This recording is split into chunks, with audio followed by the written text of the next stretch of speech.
Hello, friends! Welcome to episode 11 of the Tabletop Tavern. It is so good to see all of you. For those of you who do not know me, my name is Jenny. I will be your dungeon master for this adventure. I'm going to let my players introduce themselves, starting with the fabulous, beautiful, talented woman who gets all the compliments because she's always the first to introduce herself, Victoria Shaz. Hello, everyone. My name is Victoria, and I play Leon LaBelle. Hi, my name is Ryan, and I play Galen Wayfair. Hi, I'm Doe or Doe Deer, and I play Gris Littlefoot, and I want to go first sometime. Hi, I'm Pippin, and I play Ariadne on Kailta, and I hope Doe goes first this time. Look, Pip. And Solidarity. I'm Stacy, and I'm going to be playing B. Bopkin as their guest. All right, so for those of you who were not here last episode, or maybe you forgot, I'm just gonna run through real fast, go over the events of episode 10, and then we can really jump into it here. Last episode on the Tabletop Tavern, B. Bofkin revealed to the party that the Aquera they'd arrived in was not the same city Galen had left behind. The notorious Strike, known to his former allies as Caleb, had left the Tiefling with an ultimatum. Either prove her loyalty to the new brigade by delivering Galen's ailing mother to the gang, or die. Faced with a ticking clock, B agreed to lead the party to the boat they'd been sinking in exchange for assistance with this not-so-small problem. Before Leon or Gris could insist upon a solidified strategy, B talked half the party into making their last night in the inn count, leading to an odd sort of bonding, half-drunk ritual between various party members. Ritual of bonding. Galen opened up to Leon about his mother, eliciting genuine empathy from the sorceress, leaving only Ari ignorant to the true reason for the prolonged stay at the inn. As the evening progressed, tensions boiled over between Ariadne and Leon, and meanwhile, Galen, upon the advice of Leon and encouragement of the effervescent Gris, seized the opportunity for romantic reunion, telling B he loved her as the sun sank over the horizon. This episode begins the next day as dawn begins to break. The sun crests the horizon, and the harbor's water sparkles in the soft morning light. The party stirs. Galen and B, having fallen asleep on the roof, are the first to awaken. Someone has brought out a blanket and spread it over them, which helps to subvert the chill in the air.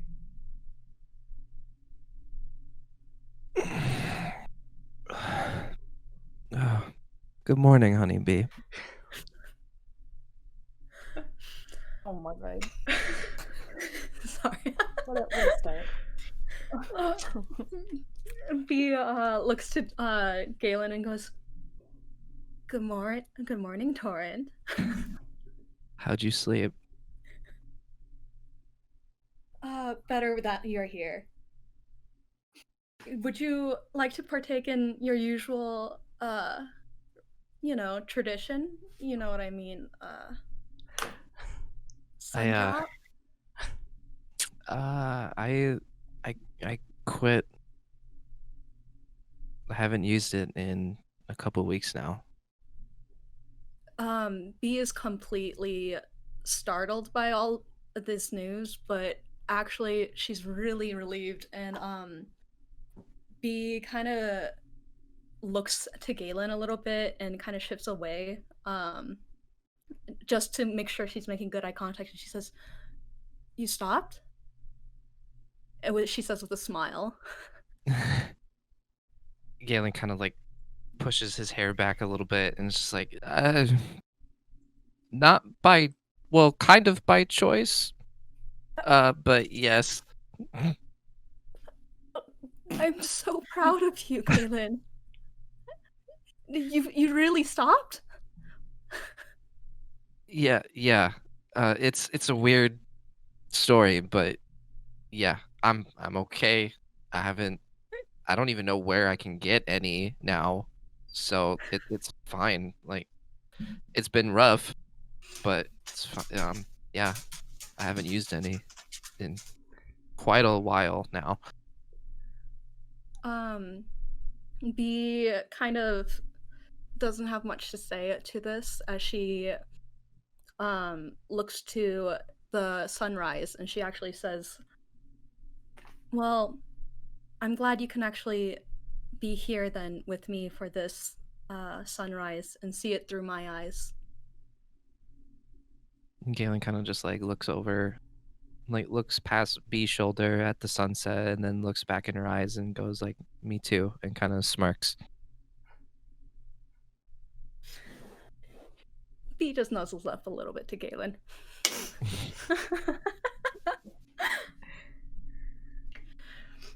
So, do you think we should check on everyone else, or do you want to wait here just a little bit longer? What a good transition. Meanwhile, thank you for that, Ryan. Inside the suite, Ari has their back against the wall as they meditate. And Ari, you open one eye slowly as the daylight sort of comes in through the window and sort of hits you first since you're facing directly towards it. You can see Gris is actually awake. She's taking stock of the herbs in her satchel. And the bed the halfling slept in the night before is a crumpled mess. Seeming as if it's missing its down comforter, which is a little weird. But whatever. Leone, in the adjacent bed, stirs slightly in her sleep, but ever the nobility, she seems not to have awakened with the dawn here. Girl can sleep here. Even a kidnapping, yeah. Yeah. Yeah. You're right, and you should say. Alright. So Ari sees Gris and just goes, "Oh, you're awake already." Yeah.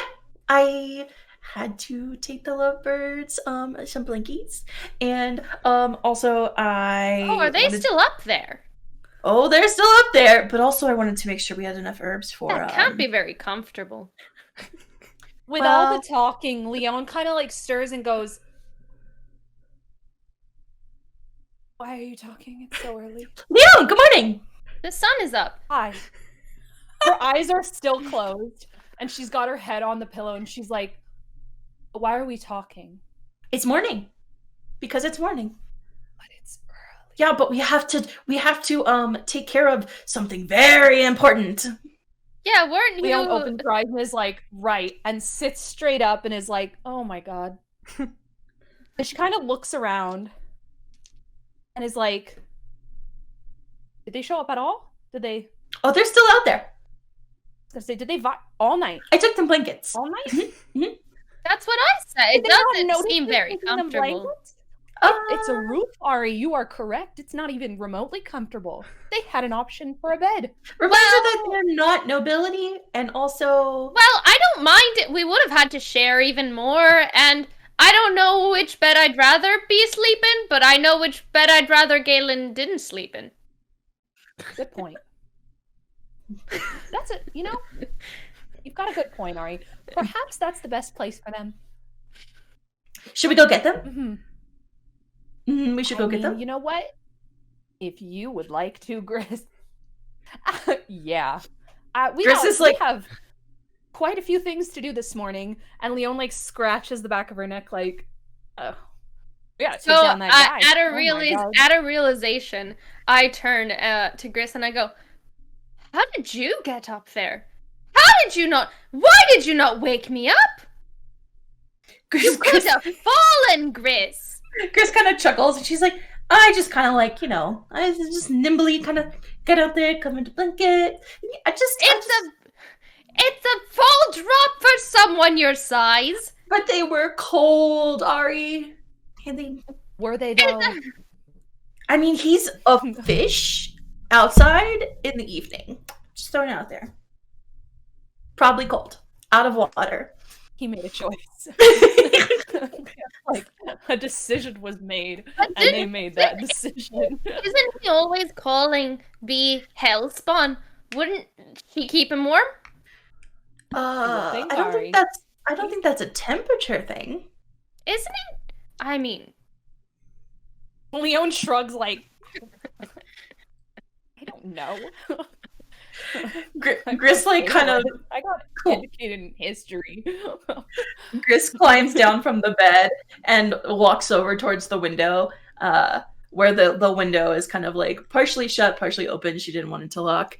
And she kind of like raps on the glass quickly. It says, "Good morning," and like flings it open and pokes her head outside and says, "How's it going?" Leon walks up behind her and like pokes her head around and is like got her head beside Gris's and is like, "Y'all gonna come in? We have Or are you staying out there? lots to do today. We have too much to do today." Bee, Weird. upon hearing one day. Chris's voice once more, kind of immediately like scoots away from Galen. And says, "Good morning, good morning." Gris kind of nods in her direction and says, "Was the blanket comfortable?"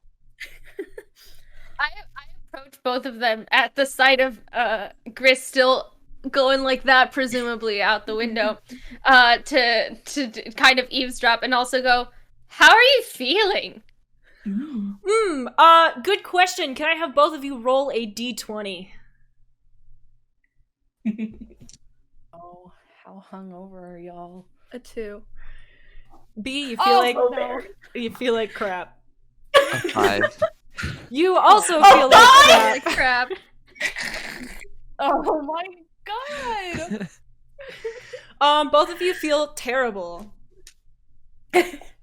That's it. B, you've got a headache, and you kind of feel like you might vomit, but it's also kind of nice, I guess. I don't know. Galen, you've got a really bad headache. You know, we'll be fine. and he kind of just like again like sits up and like arches his back a little bit and like stretches a little bit more, and then he like turns his attention towards Gris and Leon and is like, "We've got a lot to do today." And then he like rubs his eyes. He's like, "We should probably get going." Gris is like, Do you need help getting down from there? Yeah, I've got legs. It's fine. At hearing that they're not feeling super great, Gris kind of ducks away from the window and runs back to her bag and starts muddling together some herbs and takes a little bit of leftover ale from last night and kind of sloshes it all together and comes back to the window and hands out one like giant tankard and says, "Hair of the dog, drink up." Leon sticks her head in the window and goes, Don't say I didn't tell you so, okay, guys?" Galen kind of just like waves. It did say this. Galen just like waves his hand at Leon and takes the tankard and passes it to B first. Leon looks at Gris and is like, "It's almost like we said, this is a bad idea before a big, huge thing. And they said, ahaha, let's get drunk. Gris just One day they'll listen to us." Gris just smiles and nods in Leon's direction. Bee just Standing kinda here mumbles- staring between them both and go like, "You know Bee what? kinda I just just mumbles- Wait, Yeah, wait, hang sorry. on. Ari, Sorry, go sorry. for it. Let's get Oh. quip in. Oh, I was just gonna say I'm looking between them go and be like, first of all, is there really anything you could have done to stop us? And second of all, I'm fine, so I don't know what they're talking about. Leon looks at Ari and is like, "You're always fine when you drink." Like every time. Exactly. No one else is like that, Ari. And Leon's like chuckling, like trying to get Ari to understand that, like, this is an Ari thing. Everyone You're else- different, Ari. It's not my fault they don't practice. I thought they were criminals. Hearing that, Galen just sort of like turns to B and is like, "You were saying something?" Bee kind of, after the comment of "I thought they were criminals," kind of just like takes it back and like looks and says, "No, nothing," and like kind of just slowly sips this tankard. It probably tastes disgusting, by the way. Sorry about that. It tastes like like if someone were to like rip open a tea bag and just like throw the loose tea leaves in there, Oh. mixed with like an IPA. Oh, I like kind Oh of take my out God. some of the herbs a little bit from my teeth, and like I'm like, and upon that I kind of flick it and kind of look at the tankard and just pass it to Galen. Just your turn, sweetie.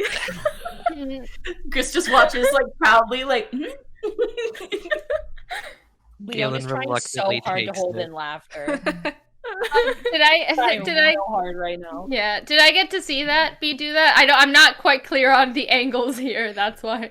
So Ari, I'm gonna say that you are watching the two in the suite react to this.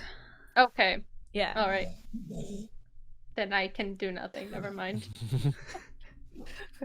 So Galen like reluctantly I cannot takes react to tankard. what I did not see. You can experience joy at seeing your friends experience joy at the misfortune of others. It's true. I'm not the DM, Jenny. Okay. Okay, anyways, Galen, go on. Galen like reluctantly takes the tankard and he kind of just like looks into it and makes like a stank face, and it's like, okay, and he throws it back because he ain't no bitch. Hell And yeah!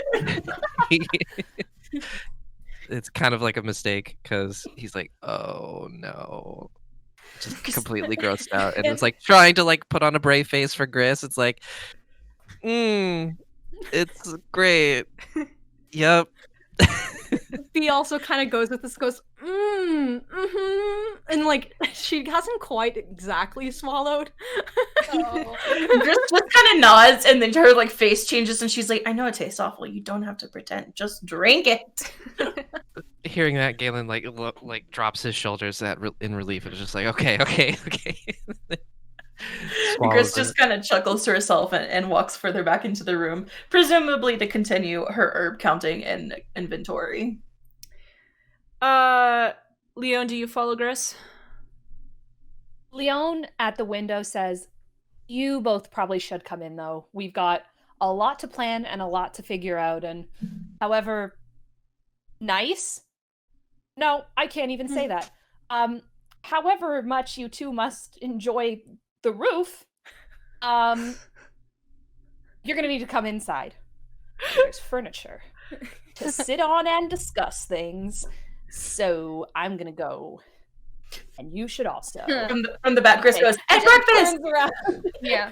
And now that I have room, I can approach and also like peek out to see them. And I go, well, he's got legs. Do you need help? At B. And I hold out a hand. B gladly takes his hand, and kind of actually side eyes Galen a little bit. Just kind of like, ooh. And she says, "Oh, thank you, Arya." So I help B inside. Gingerly. Galen just like rolls his eyes and just like scoots over to the window. I upon hearing the scoots, I go, I did offer. He's beauty and he's great. Galen enters the suite from the window and just kind of Travis like punched him in the face. just like sits on the windowsill, and it's just he's like, I'm just gonna stay here. So now that everyone's in the room, Leon kind of looks at them all and claps her hands together and says, okay, so what's the plan? B kind of straightens herself a little bit and actually looks to Leon and kind of goes, well, I know you don't like waiting, but we're gonna have to wait till sunset, but it's gonna give us plenty of time to prepare. Okay. So we're doing this at night? Preferably. Unless if you believe that you can sneak better during the daylight. Oh no, I can't sneak, period.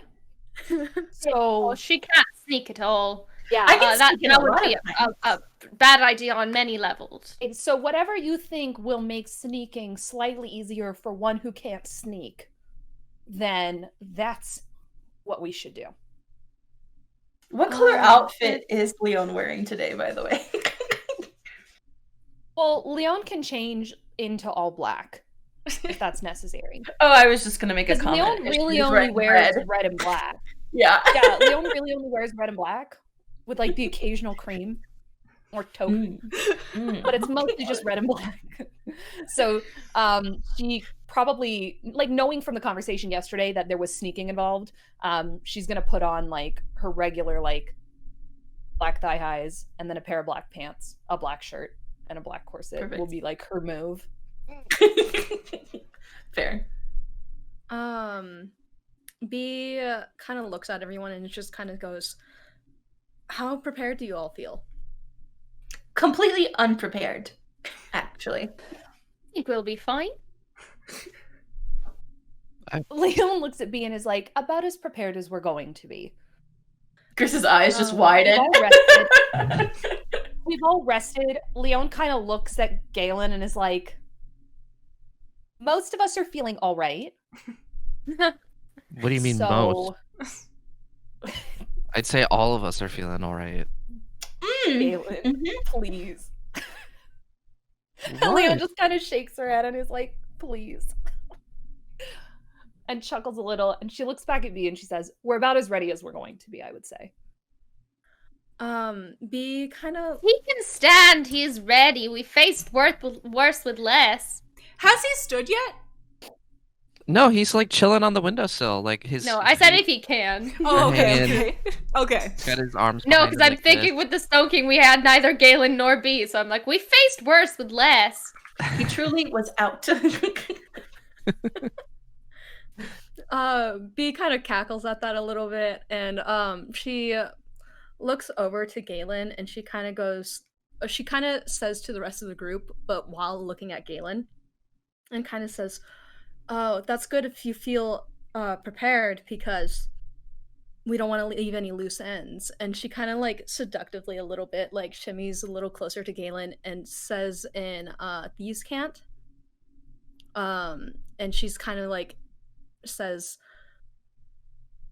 "I suggest you might want to take some time to say goodbye to your mom, just in case." But she says that in a tone that hopefully seems a little bit more flirty to the rest of the group.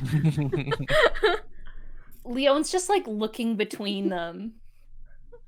Like, and she says, I know you know we don't speak it, but do you know we can still hear you speaking it? That's And, the entire point, Leon. B kind of looks over to Leon and kind of goes, "Jealous?" And like, I can speak it to you if you would like. So after what I overheard yesterday, I'd rather they do it and I can't understand. Can Leon roll perception to see if she catches whether or not it's actually flirty or whether it's fake flirty, or is it simply out of her grasp? Like, can she read the intonation? I mean, you can roll a perception. B, roll a deception check. I mean, I know your deception is fucking high as hell like mine. So I'm basically fucked. B, what did you Yeah. roll? I got a crit 1. Was your modifier?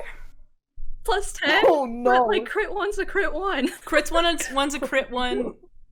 Well, okay, yeah. We'll say house rules, crit 1's a crit 1. Oh, no. So, Leon, you say that, but you absolutely picked up on this was not flirty at all, and she can wink and grin and push her titties out as much as she wants. You know that whatever she just said to him was serious in nature.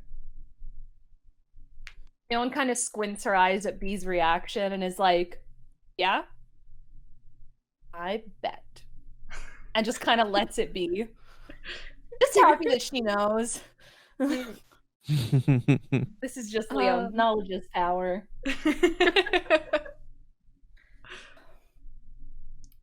B is still waiting for maybe a little bit of a response from Galen, whether it's spoken or not. Galen kind of just looks over at B and just nods. And he says back in Thieves' Can, I think you're right. And then he gets up from the windowsill and starts walking towards the door. Getting breakfast. I'll go with you. Ooh, breakfast. Are you sure you want to be seen with me, Ari? We've already been seen together. So at this point, it's a lost cause. Are you really sure? Yeah, I mean, I'm kind of hungry. Okay. And he, on this comment, kind of leans a little bit towards Galen and goes, "Oh, I'm definitely a little hungry. But I'm not exactly sure for what. Perhaps would you lead me, Galen?" Yeah, and Galen like reaches out his hand behind him, waiting for B. Gris just kind of It's both of you. Is this like a... Should I stay? Gris kind of narrows her eyes at the couple and turns to Ariadne and is like, we'll go down after them. Okay. Leon looks at Gris and Ari and is like, "Yeah, we'll go down later. We're gonna." I listen. let I you look at and I look at between B and Galen, and I just look at like land on me, and I'm just like, I just like s'morning.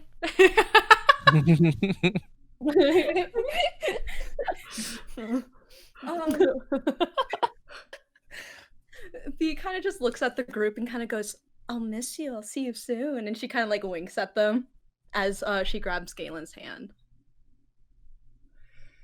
And then Gris- we walk out the door. At them leaving, Gris just kind of shakes her head like, oh, young love. And then kind of turns to the other two and says, I have absolutely no idea what we're doing today. Can you kind of remind me what the plan is? Leon kind of talking to herself, dear. watching where they had just left, goes, "I think she uses flirting to mask when she's nervous about something." And then goes, "Anyways, we're going to do something that she's nervous about. We have to go get that strike guy because he's got a boat and a desk and some lingerie." I go, okay, and at that I just go, well, she said as much, Leon. That's very insightful. No, but haven't you noticed that like she ramps up the flirting What do you mean, when we're Leon? talking about very heavy things? Gris is processing. Yeah, same. It's like the Windows boop just over and over. Leon looks at them and is like, "You know what? It actually doesn't matter, guys. It No. actually doesn't matter." It does matter. It matters, but like, does it matter? Like, No, yeah. not really. It was just something. Sometimes I say things out loud. I'm actually used to just like being in spaces alone. So I can just like talk whenever I want. And nobody. Gris nods and says, yep, you sure can. Yeah. So And I go, yeah, I've noticed. So I do think she does that, but I also think it's because she hides things. Gris says this as if it's a profound statement and like something revolutionary, even though Leon is 110% already there. Yeah. Like, you nailed it, And Chris. I Okay, again just so- go, they're criminals. Of course they hide things. Leon's like, "You know, you're not actually wrong on that. But what we're doing is, Chris, to answer your question, we're taking our group and we're taking down the criminal that took over Galen's gang." Yes, but like how? I know what we're doing, but how are we doing it? So from what I understand, B is going to distract Strike. Galen is going to sneak us into this small soundproof room. B is going to bring Strike into the soundproof room. We're going to be like, surprise, and then we're going to do what needs to be done. Surprise. That sounds a little convoluted. And I point at the sword strapped to my back, and I'm like, I was just gonna stick him with the pointy end. That's the surprise. That's what's that? Is that like a soiree? I think it's a type of. Yes. I think It is. Chris is like, I think it's surprise. I think she's being Leone's like fancy. gently shaking her head, like, "Oh my god, it's not that. It's not. I just don't want to say murder." Okay, so Ooh, that's the let's say plan. murder. Let's do No, No? we're gonna Oh. get the boat, the desk, and the lingerie. We're gonna give the desk and the lingerie. We're gonna take the boat, and we're gonna go to Hell's Portal. That's So the it's plan. a rescue mission. We're gonna steal a boat. For the boat, Property. yes. Gonna steal a Well, Strike has the boat. Mhm. We need to go for breakfast. Do you all not remember this? So Yeah, meanwhile, I would love outs- Make you forget? meanwhile, go for it, Chris. Oh, I was just trying to take some time so that they could have breakfast together. Meanwhile, outside the door, clearly not on their way to breakfast, Yeah. we have Galen and B, who have closed the door behind them. I start walking towards the room that Galen's mother is in. B is following closely to Galen. All right, so you approach the door. Would you like to knock? Gently, yeah. I'd like to knock as I kind of open the door, just so that she's aware. All right, so you open the door, and the room is much as you've seen it before. However, in the chair that B once occupied, the life cleric is sitting there. She does appear to be paying very close attention to your mother, but as you enter the room, she kind of looks at you and then stands and quietly exits through the door that you came through in sort of a show of respectful discretion.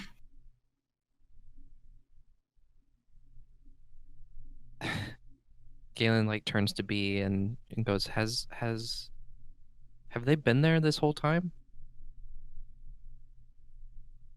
B kind of looks to Galen and kind of goes, I wouldn't leave her alone. She kind of like laughs, but it's just like more in a fake laugh kind of way, and she kind of looks at him and kind of goes, gesture is kind of nodding towards Cassandra, and kind of goes, I suggest you say what you need to say. Okay. Galen walks over to the bedside and sits next to his mom and puts her hand in his and sort of like takes a deep breath and he just starts like talking. And he goes, I'm going to do something very dangerous today. And I want you to know that I'll be thinking of you the entire time. And honestly, I'm pretty scared. And but I want you to be safe. I want B to be safe. I want everyone in Aquara to feel safe. And I'm gonna miss you while I'm gone, but this life cleric seems like a nice person. I hope they're taking care of you the way that you deserve to be taken care of. And I'll be back soon. And then he kind of just looks at his mom and smiles a little bit, kind of hoping that she might be conscious enough or aware enough to see that. And then he says, I love you in Primordial, and then sort of kisses his mom's hand and kind of just sits there for a moment. B kind of walks over to Cassandra and Galen and kind of is behind Galen, and she just kind of looks at them both, and she just kind of looks at Cassandra, and she just leans over a little bit and in a more hushed tone just kind of tells her, thank you for always treating me with kindness. And she leans back a little bit to give Galen and her some space again. as she walks a little closer to the door.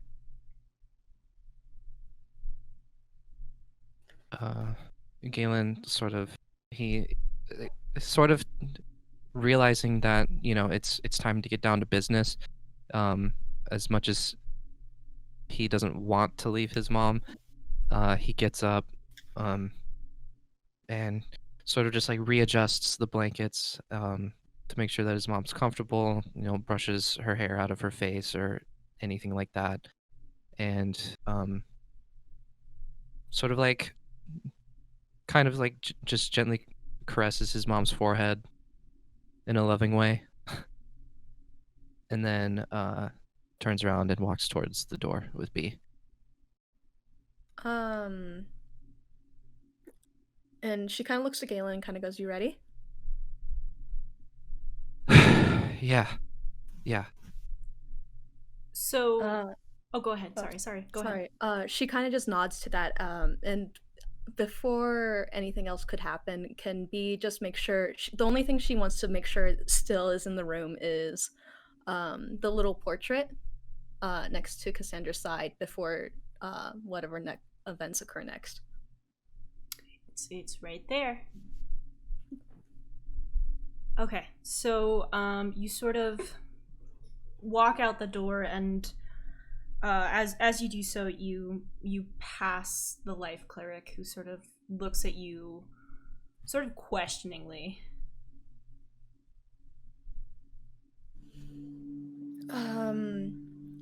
I have your money now. And B kind of shuffles in her bag a little bit, looking for her coins. And she looks over again and kind of goes, "How much exactly was it?" The woman sort of like takes a moment, and then she goes, 10 gold. And B feels like the price has been reduced some, but it doesn't stop B from like taking out 15, 17 gold actually. A girl's gotta do what a girl's gotta do. So she takes out 17 gold, and she hands it over to the life cleric. And she says, "I hope this is more than enough." She nods, and she's like, Thank you, Miss Bufkin. It's more than enough." And B kind of looks over to her and kind of goes in a little more hushed tone, "And if we don't come back," and she kind of fiddles with her hands a little bit, and she kind of goes, "Please sell the things in this room to pay for the rest of her care as long as you can." At this, the woman's eyes grow a little wide, and she actually reaches for your hand and takes it, and she says, "My dear, I may be an opportunistic woman, but I would never allow someone's mother to die on their own."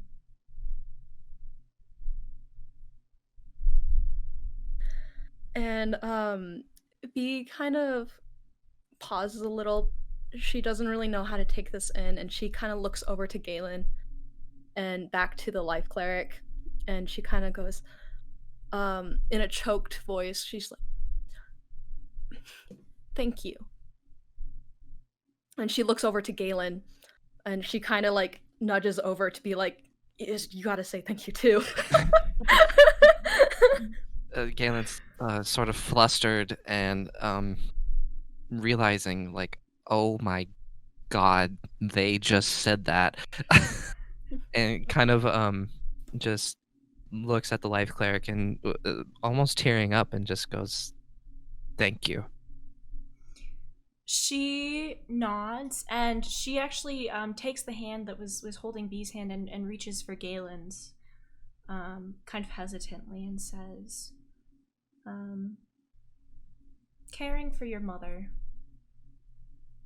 has been something that's given me purpose.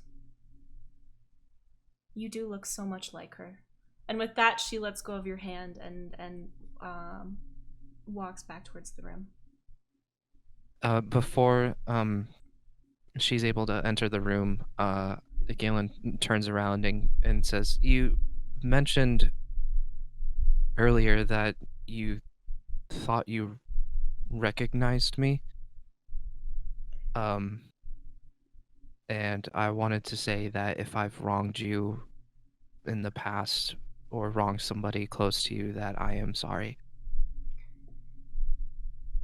The woman smiles, looking genuinely amused, and says, "Oh, sweetheart, no.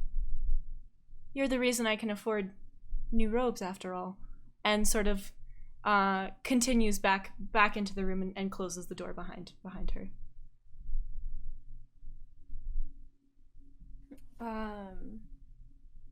B kind of just like looks over to Galen and kind of nudges him and says, "Come on, we gotta do breakfast things."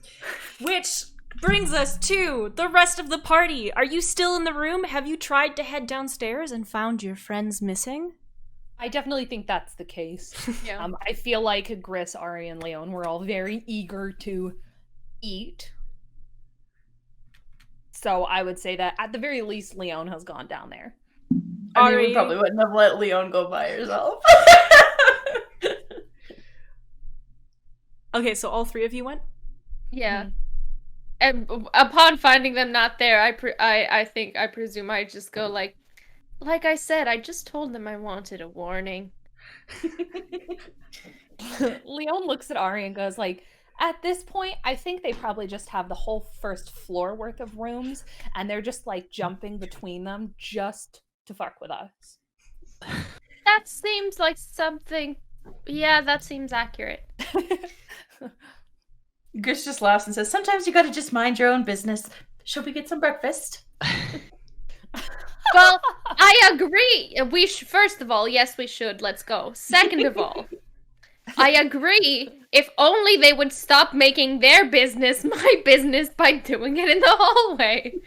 Gris just kind of like, her eyes like kind of crinkle at Ariadne, and she just kind of reaches out like, "Oh, friend," and then heads toward the bar for some breakfast. Like, out of all of us, as we're walking, out of all of us, do you really think I'm the one who's so eager to be involved in their affairs? Before Gris leaves Staring the down at table, Gris. Leon opens up her satchel, pulls out 2 gold, and says, "I didn't buy breakfast yesterday. Let me buy it today." Gris is just kind of like, "Okay." At this point, And Leon drops the gold in her Gris hand. probably has significantly less money. There's 2 gold And for you. scurries over to Sugar mommy the Leon. bartender and kind of just drops the gold and says, "Lots of breakfast, please." The bartender takes the gold coins in his hand and is like, "Oh my god, this is so much money for breakfast." And sort of looks between... Ari, did you accompany Gris to go to the bar? He looks between the two of you and he's like, "How many people is this for?" 5. 5, but, we have a big day. Just what you have and, No, something not for- just what you have. Gris leans on, puts her elbows up on the bar. Well, maybe the tops of her arms up on the bar. And is like, "So, pastries, bacon? Do you have bacon? Maybe they'd like bacon. Some fish." Wait, I need to know, because you're like 3 feet. Can you reach the top of the bar? Because if not, I'm gonna offer to... I feel like at this point, I'm just chin on bar. So, Gris... Unless it's a 3-foot bar. The bar is about 3.5 feet tall. If you want your chin on the bar, your feet will not be able to touch the ground. So Gris is this maybe not even, you don't even see my head. Hands on bar. Oh my god, that's so cute. I could die. Yes, I crouch down and I go, "Would you like a lift?" Yeah, pick me up.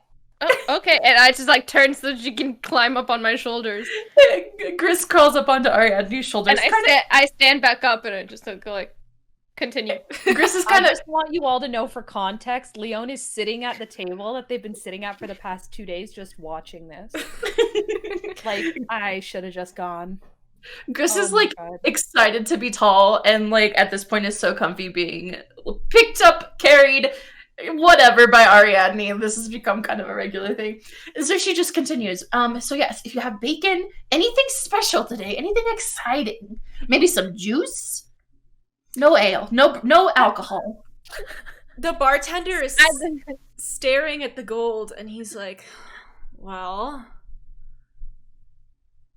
And then he sort of, like, his demeanor changes. He sort of ponders this amount of money, and he leans sort of towards you both, actually smiling. And he says, you know, my sister's married to a fella who owns a half-decent bakery. And I wouldn't say this in front of her, but the missus can't cook for shit. Let me tell you, for this, you let me keep the extra gold piece. I'll get you a gold's worth of the best pastries on the underdeck. Gris's eyes go wide and then like frantically nods and says, perfect. And like something really sweet if she's got it. I have a friend over there, and she kind of points back to Leon, who loves Leon's, a like, good bored. pastry. Wait, Ari, Pippin, I can't hear you. Oh, are you sure? That was weird. Okay. At all? Now I can. Before it Am I was, I could tell Okay. you were talking and I couldn't hear anything. Could everyone else hear me? No, there was a Okay. moment where you were voiceless. Oh, strange. Cool Discord. now though. That I just go like, I agree with all of the pastries, but I go, before we move on, I understand the pale ale, but I'm still willing to put you down if you mention it. And I take a flask out of my pocket and just like, I'm not to drink it. But I hand it over and I'm like, will you please fill it up? Like, Gris kind of like crosses her arms and grunts and kind of rests her arms on top I of can Ari's feel- head. I Like, can feel that and I just go, I will put you down. she's like, whatever. The man very quickly acquiesces your request and fills your flask with mead before handing it back to you. He then nods to this sort of a halfling and an elf in a trench coat combination and takes the gold, pockets it, and just sort of walks out the door in the direction of what appears to be a bakery across the street that you can see through the window. I look up as I can to Gris and I just go, would you like to walk back like this or would you like to come down? Put me down, I'm mad at you now. And I like crouch down and I'm just like, mad at me? Not mad at you, just perturbed. And she kind of grunts and walks back to Leo. Perturbed! And as we're walking back, I just go, perturbed at me? And How Gris, is that any better? Gris waves her hand and she's like, you know why, and you know what I mean. So, as this halfling and elf approach the table, two more of your party arrive from upstairs. Just before we approach, can B actually like rustle Galen's hair a little bit and his clothes and like her own hair and her clothes a little bit? Absolutely. And as she does so, and she kind of looks at Galen and goes, "Now we're ready." Good idea. Okay. So, Ari and Gris arrive at the table at almost the same time as B and Galen. Okay. I just turn and go to Leon like, we're getting those pastries you wanted. Leon's like, really? Yeah, from the bakery across the street. You And gave Leon him stops more for than a enough. second. Leon stops for a second and looks at Galen and is like, the one thing I asked you for in this city is a bakery. And you said, there aren't any good bakeries in the Underdeck. And so I was like, okay. What? Galen. What? Leon, the Underdeck is the worst part of the city. Apparently Gris, there's a bakery though. Gris is like, he swore it was the best and that she could really do pastries. She couldn't cook for shit, but she can do pastries. No, Is he- and I turn to Gris and I go, no, his wife couldn't cook for shit. Oh. It's supposed to be good. I gave him both pieces of gold because he said it was so good. I also got a really sweet one for you, Leon. Thank you, Chris. I really appreciate that. Some people are looking out for my needs.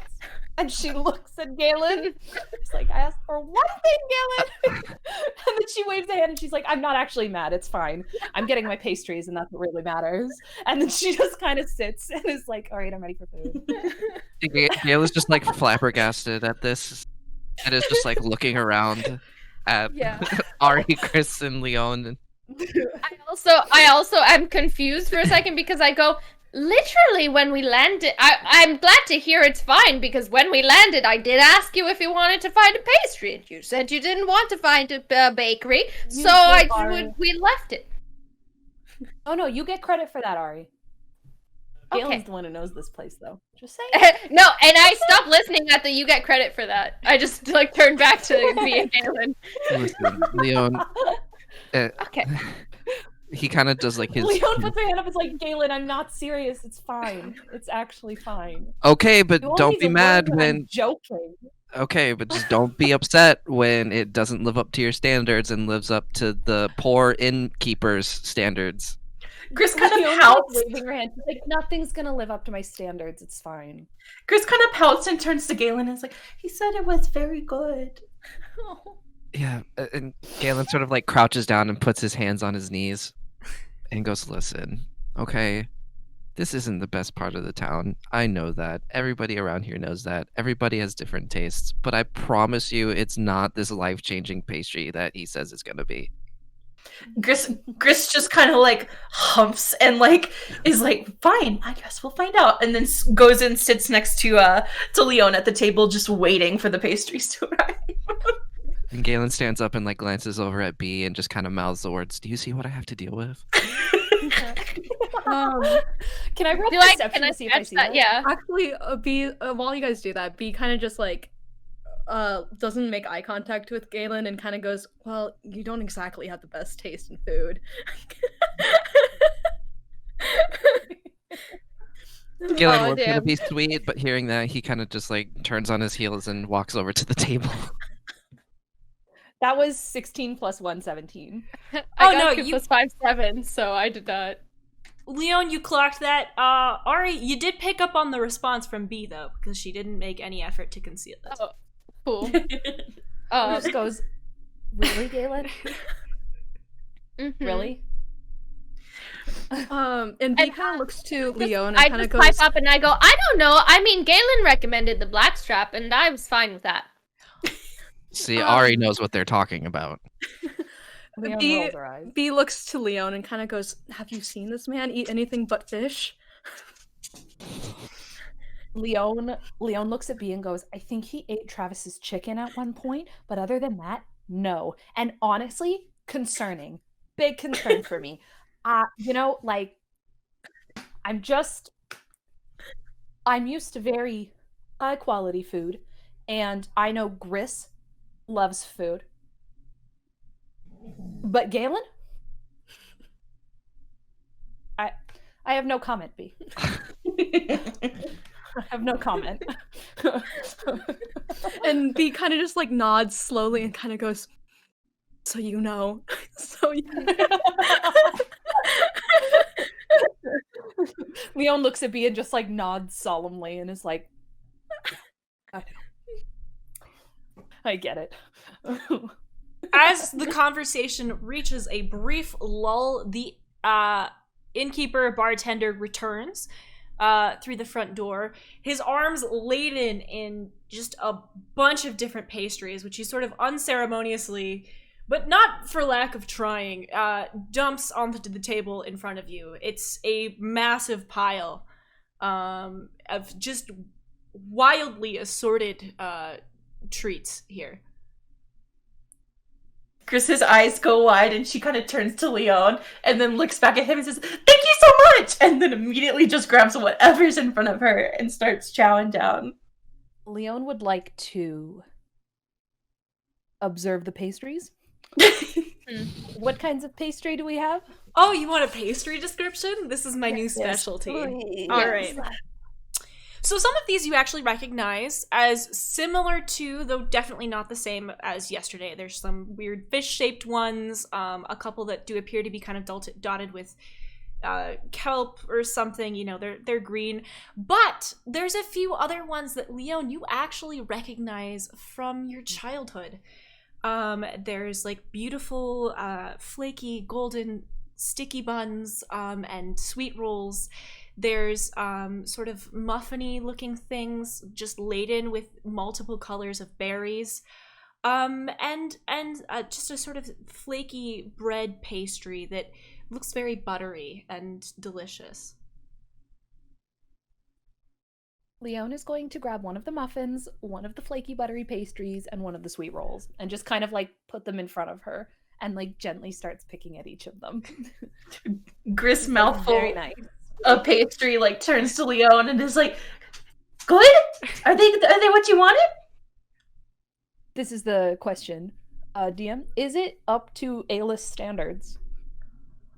Honey, this pastry is earth-shattering. It's mouth-watering. It's fantastic. It's like waking up hangover-free after a night of drinking. It's like a handsome man who doesn't feel the need to share his opinions. This is everything Leon's noble background has taught her to love. It's delicious, it's buttery, it's fantastic. It's the kind of thing that would inspire someone to write a blog post. Leon looks at Gris and goes, "It's everything." Yeah. I also, having taken whatever one was closest, I also have bit like half of it, just a big bite, so probably still chewing, but also go like, rare. And as I swallow, I go, "See, Galen, you have to have faith." Galen just turns. Leon looks at B. Oh no, sorry. I was just gonna say Leon looks at B and says, You need to try them. B. And B kind of acts a little like coy a little bit and kind of goes, "Well, if you suggest," and grabs the pastry and bites into it.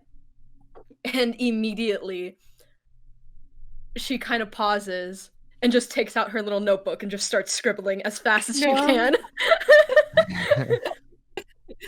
While this is all happening, Galen turns to the innkeeper and bartender and kind of just like tries to be buddy with him and just be like, "So, what's the catch of the day?" In reference to fish. I know. The innkeeper sort of blinks at you really slowly, like it's slow blink, and he's like, "Didn't I just bring you pastries?"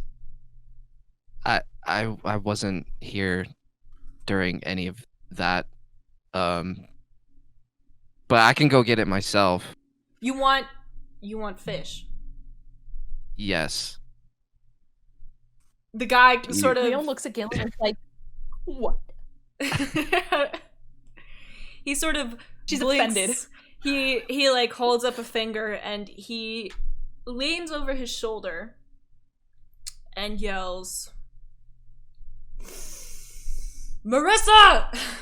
And a woman peeks her head out from a back room and goes, "What is it?" And he says, "This guy wants fish." And she's like, "All right, 10 minutes," and disappears back into the back room. And he sort of like looks at you and he's like, "Coin?" Mm. Mm. Mm. Mm. Mm. Right. Galen doth not have any. He doesn't. No. Leon's just kind of looking at Galen like, "Yeah?" Because she remembers. Yeah, I remember previous giving night. it all to her. So after some seconds of discomfort, I can pipe up and be like, "How much?" to the bartender. Copper. Okay. And I just start to pull it out for him. Hold on. What if I go and catch it myself?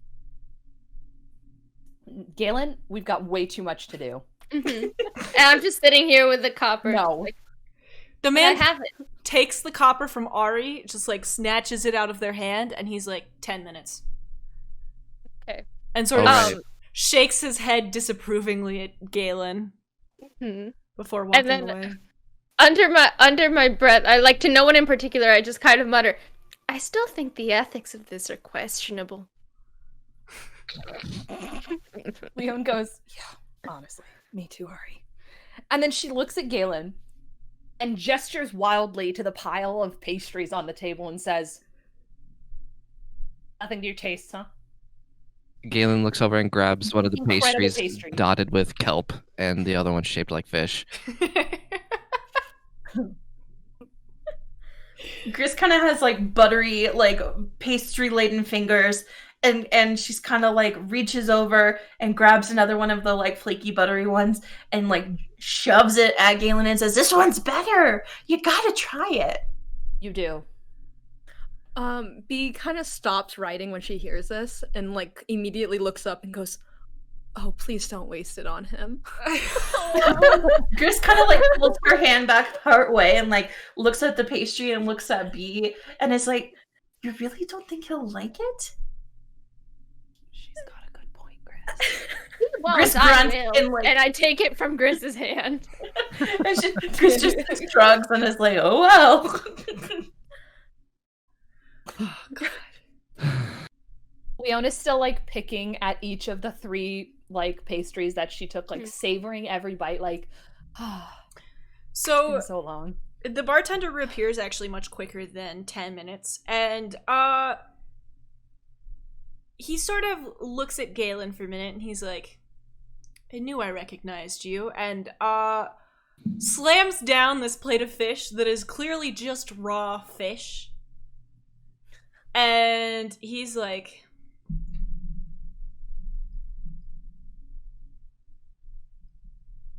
"Oh, how the mighty have fallen."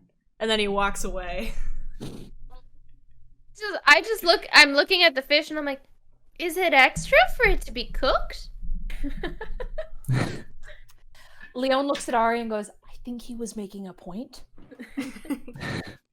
We're just gonna let him make that point. Gris kind of shrugs her nose at the plate. But he made the point with my copper.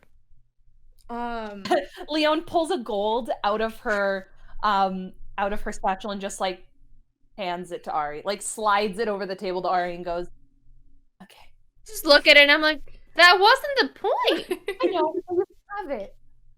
Have it. Is there like a bucket of water anywhere? Oh my god.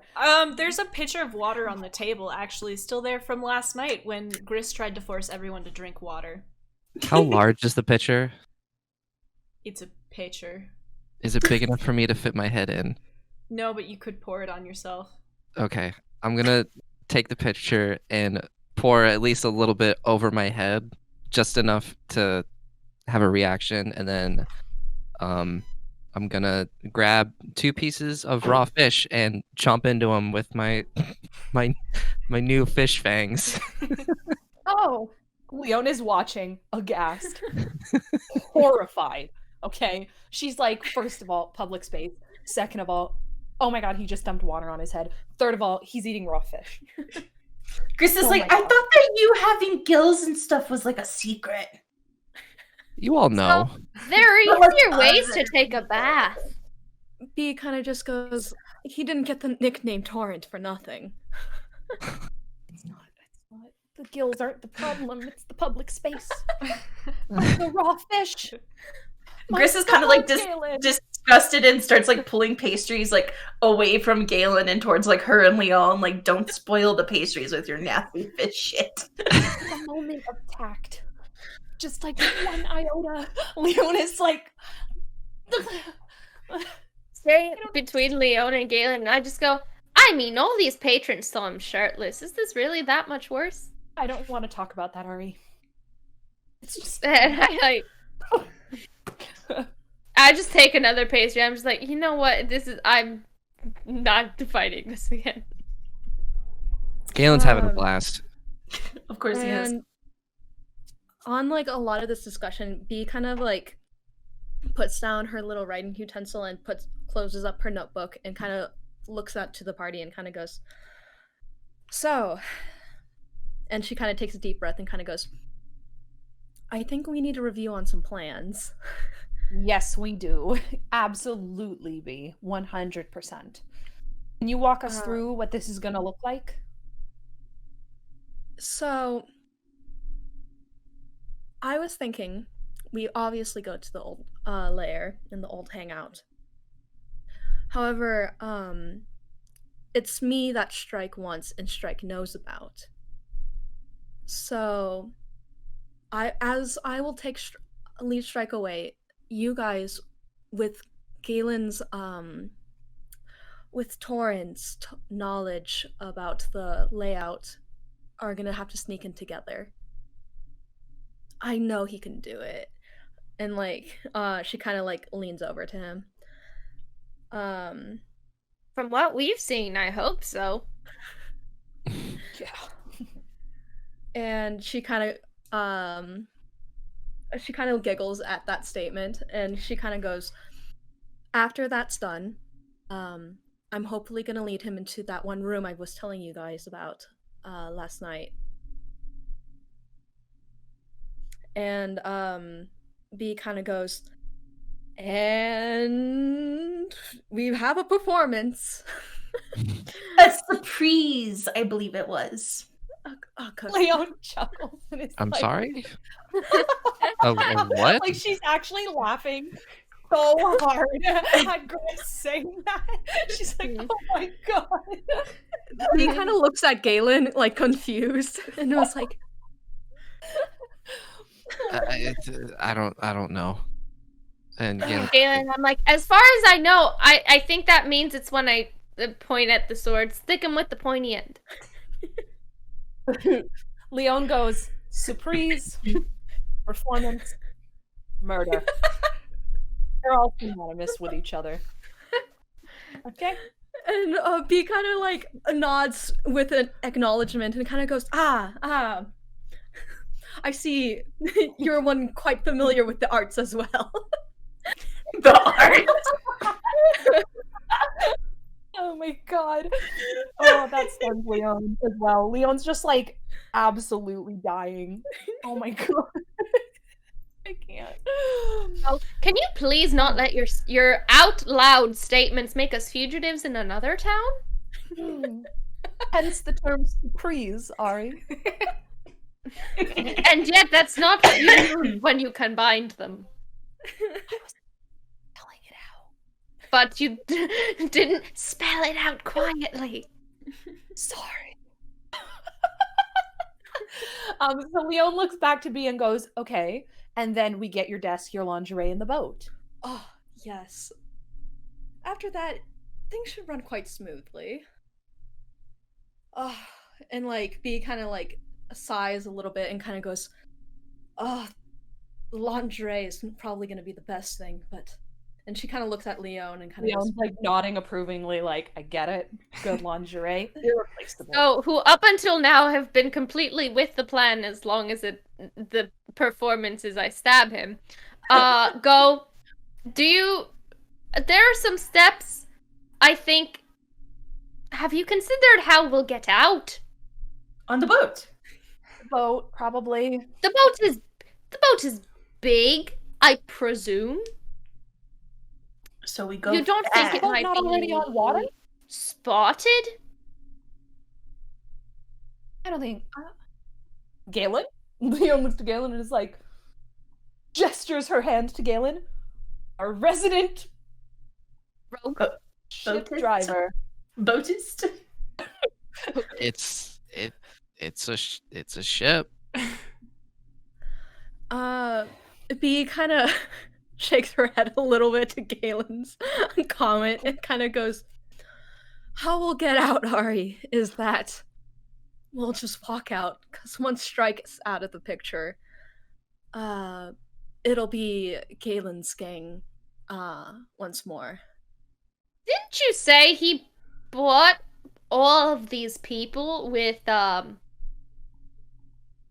less than pleasant means? Are you certain they'll be loyal to Galen again? And like B kind of like squeezes her chest a little bit as she leans towards Ari and kind of goes, "They're easily influenceable, and they'll listen to anybody who has a little bit of an ounce of charisma or confidence. Do you understand?" And then Leon says, also, strike is the worst. So I lean back in to B though, and I go, "And you're sure that's Galen?" You're damn right it is, Ari. Leon puts her hand over her mouth like, oh my god.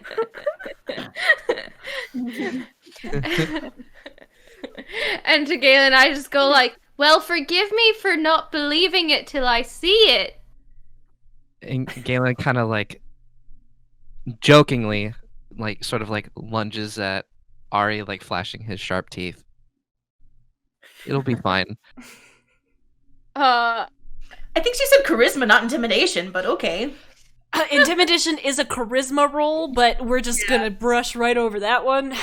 Yeah, I'll say I flinch back a little bit, and I'll say I flinch back a little bit at the sharp teeth, and then lean back in and go, "I could deck you." They could deck you. Mm-hmm. Thank you, Gris. I got you. You could lose a hand. Leon looks at me and is like, "Oh, I am uncomfortable with the energy that we are creating right now." B is very attracted to the energy created in this room.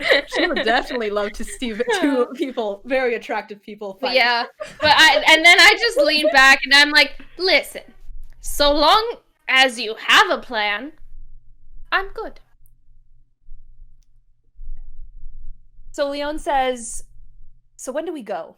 Now, No. Didn't B say wait for sunset? yes, it was an attempt at humor, Ari. Well, can see my doubts.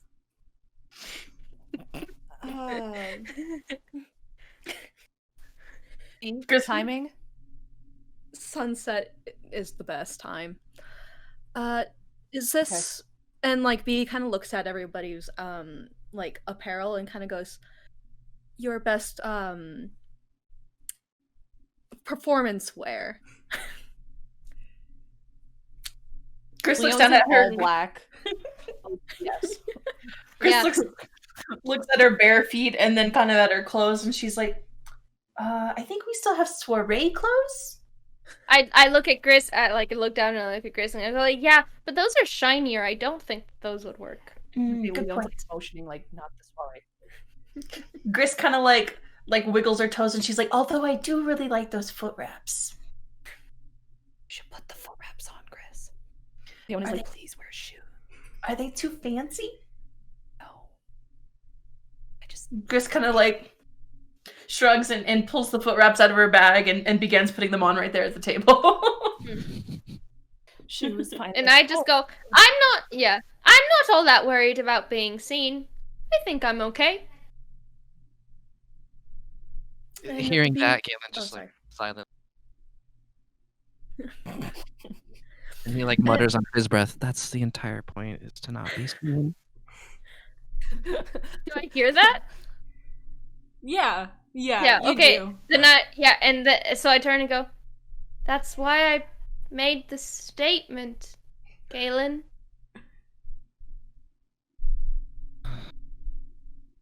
You're like, Whatever. "We're on okay. the same page." B kind of clasps her hands together and goes, "Well, I guess these will have to do. Plus, everyone knows a performance is more about the skills required."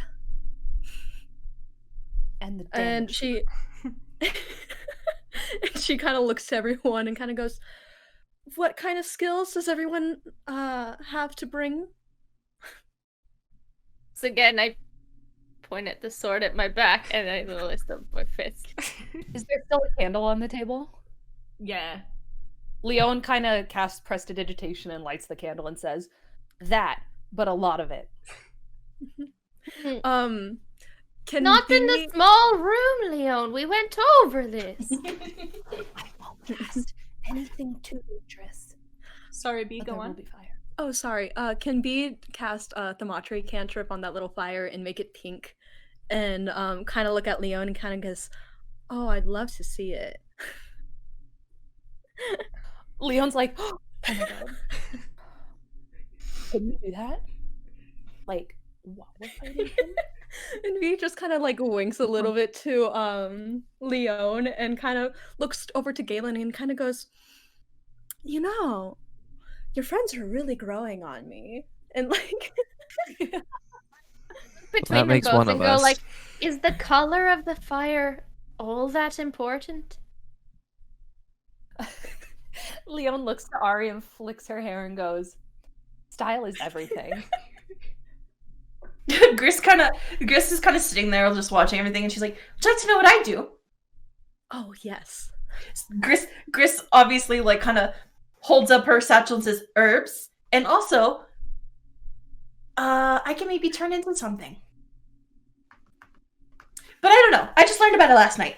And she kind of looks through her notebook and starts flipping pages. And she's like, and I heal things. And that's kind of Turn into something? Like, that's news to her? Like, what? What? Stare, Gris. Gris is like, I had a hard time sleeping, and I was thinking about lovebirds, and I was thinking about Reese, so I looked through Reese's journal, and then I looked through the other journals that I have, and I had one of them on turning into animals. So I can do that. So Also. awesome. You all sort of finish eating your pastries and raw fish, and sort of take the opportunity to return to the suite and finish preparing. Despite the sort of hubbub of breakfast, the moment you return to the suite and are no longer in the eyes of the public, B's demeanor changes and it sort of influences the rest of the group. The hours pass by in a sort of tense silence.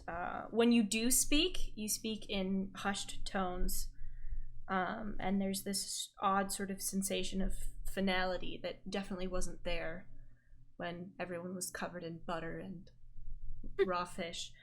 God, that's unsavory. But through the window you can see, after hours of sort of quiet preparation, that the sun has begun to set. Leon looks to B and gently says, kind of seems like it's time. Do you think you're ready? B's a little jumpy right now and kind of jolts a little bit when Leon is bringing her to her attention and kind of goes in a very uncharismatic way, kind of just nods quickly as she's playing with her hands a little bit, not making eye contact with the rest of the party. And then she kind of finally kind of stands up and her demeanor a little changes, a little bit more proud, and kind of goes, "I'm ready. Is everyone ready?" I'm ready. And I think I'd probably been meditating, so I'm gonna like pull myself out and go like, as ready as we're gonna be. Gris kind of closes up her book that she was reading and kind of shoves it deep into her bag and says, "Now I guess we are." Galen nods and just sort of like cracks his knuckles and goes, let's go get him. All right, so B leads the party down the stairs and out the front door. The shadows are growing longer as she leads you all down a series of winding roads, along back alleys to a protected and out of the way part of the docks. You're about 500 meters away from a large stone building. It's not inconspicuous in size or appearance or really anything. It stands out as being definitely the largest building that you've seen so far. As you follow her, B stops short at this point, about 500 meters away, and steps behind a large pile of crates in an attempt to conceal, probably, her presence from the two men standing guard that you can see even from this distance in front of the building's entrance. The rest of you, sort of sensing her desire to not be seen, follow suit and sort of step behind this large pile of crates with her. B kind of looks to the group and kind of goes, "This is where we're gonna have to split up. If everything goes to plan, I'll see you very soon." And she kind of smiles gently, and she kind of goes, "And if," and she kind of immediately cuts off and doesn't continue that sentence, and kind of goes, looks over to each of them, as if she's kind of preparing to say goodbyes. And kind of looks over first to Gris and kind of holds her hand a little bit and kind of goes, she doesn't really say anything yet. She's just kind of holding her hands. Gris She's kind of looking around the group. Gris kind of, walks. Are you holding Gris's hand or are you holding your own Yes. hand? Okay, No, Gris kind of drops the hand and like immediately goes to like hug her, and she's like, "Come here," and so gives her this like the biggest bear hug as possible, and Tiny 3-foot halfling. and it's like, "It's okay, it'll be okay." She's like, "I believe in us. I believe in this group. I think it'll be okay," and just kind of squeezes her tightly for a moment. Leon looks at me. Oh no, you go. Oh no, continue. I was gonna say, Leon looks at B after seeing the hug and says, "There's no need for goodbyes. We've got this." And as Leon says something, she also grabs Leon to bring her into this little hug. And Leon reluctantly joins the hug and is like, "Okay." and B kind of is really embracing the hug, but she opens her eyes and looks both at Ari and at Galen with very soft eyes. Just standing. Kind of, Yeah. also gesturing. As soon as Galen saw B open her eyes, he immediately just walked over, kind of just wrapped his arms around the entire group. I do too, but that means that leaves me on the outside with Galen, and I just take a side and I go, "Yeah, all right," and then hug. So both of us encompassing the other three because you left me on the outside. Gris kind of like whispers, "This is nice." And Leon's like, "Yeah, it actually is." and B starts to get really hesitant with this good vibes that are going on right now, and kind of realizes that there's a lot that you guys are risking for, and she kind of she kind of is a little choking up and kind of goes, "Thank you." And she kind of takes a deep breath and kind of regains her composure a little bit in this hug. His shoulder and just go, like, look at her and just go, "Always." Leon kind of squeezes B's arm and says, "Like I said, this isn't a time for goodbyes. We've got this." Gris kind of pulls away, straightens her satchel, and just kind of like does one firm nod, like trying to be a badass, and she's like, "All right, let's do it." Galen puts his hand sort of like in the middle of B's back and just looks down at her and goes, "Me and mine always." And with all of these comments, B kind of like finally kind of steps away from the hug a little bit, loosens up a little bit, and kind of holds herself with a little confidence that is a little bit more genuine than the past couple hours, and kind of goes, "For this to work, y'all are gonna need to trust me, okay?" And she kind of looks over to Galen and kind of squeezes his hand a little bit. "I need you to trust that I'll get Strike to where he needs to be, and I'll trust that you'll be waiting there for me." Leon nods. Yeah, we will, but also don't do anything stupid. Keep yourself safe, B. And she kind of winks a little bit.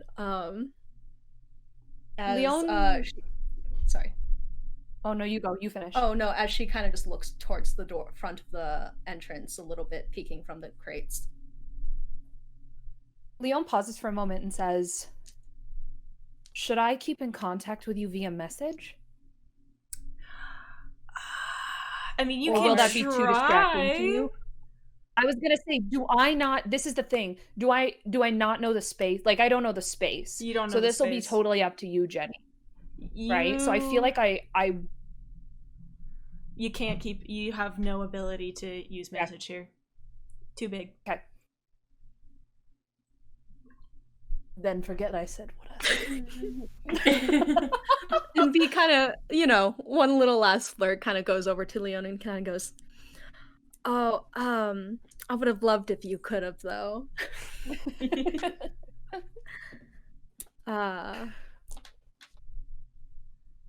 And she kind of looks over to the front of the door and kind of looks back to the rest of the party. All right. And yes. You are. B, have you said It's your time. farewells? All right. Yes. B, your goodbyes said. You pull your shoulders back and you head towards the door alone.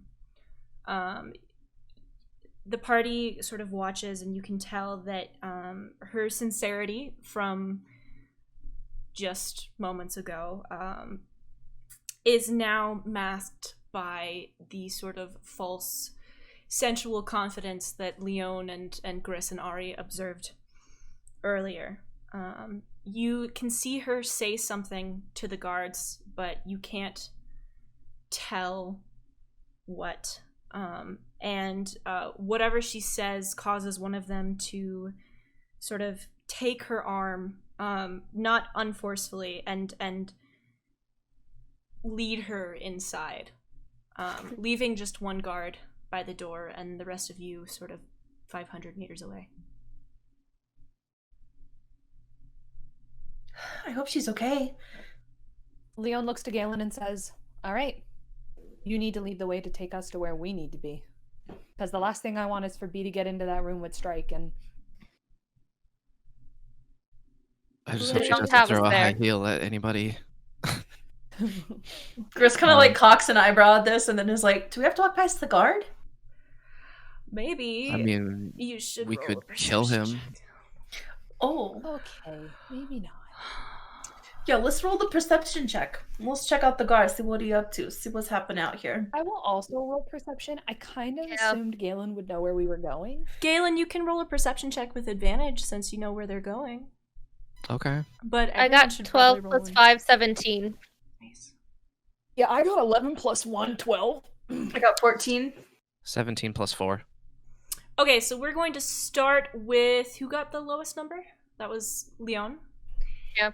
Leon, you take a brief moment to peek your head out from around the crates. What you can see is a door guarded by one man, but he is not unintimidating, and you're pretty sure, even without any real knowledge of stealth, that murdering this man would be a bad idea and would probably alert other gang members. He is cute, though. You notice that. You're like, I mean, I can't see his face, but, he's sort of built like a Dorito, yeah. Like Dorito. He's got those swimmer's back muscles. Exactly. Gris, you also poke your head around, and you note the door and the guard. But you also see that the building sort of ends in a corner. And the left corner of the building leads to a wall upon which there are a lot of windows. They're definitely too high for a halfling to climb through, though. Ari, you too notice this wall and the windows. Yeah. And you sort of narrow your eyes a little bit and realize that one of the windows appears to have been left open. Galen, Okay. you are familiar with each and every one of these windows. The particular one that is open, which you also notice, you know to lead to a hallway with a set of stairs, one of which leads upstairs, and the other of which leads to sort of the storage basement. However, along this hallway, is a door that leads to a room where no one can hear you scream. Having noticed just the window, I turn to Galen and I go, "Is that the plan?" That's the plan. Leon's like, is what the plan? We're gonna go climb in And that I turn window. to Leon and I point and I'm like, "The window." Oh, I didn't notice that. I was looking at the hot. course you Chris, were. And I Chris chuckles. I just shake my head. Am I wrong? And she's Leon looks like, at Gris and is like, you're gonna look at me and you're gonna tell me that I'm wrong? Chris is like, honey, you're never wrong when it comes to love. Or infatuation, for that matter. And she squints kind of towards the window and she's like, that looks really high up. I can boost you. Yeah, I might need a lift, sorry, Edney. I got you. So Leon looks to Galen and gestures and is like, are you gonna lead the way, Galen? Yeah, She's whispering because she's like, how quiet do I have to be? Jenny, do we have to go past the guard to get to the windows? What a good question. You do, in fact, have to walk past the guard. Okay. Perhaps we could have someone who maybe knows this gang roll a wisdom check to see if he knows who this person is.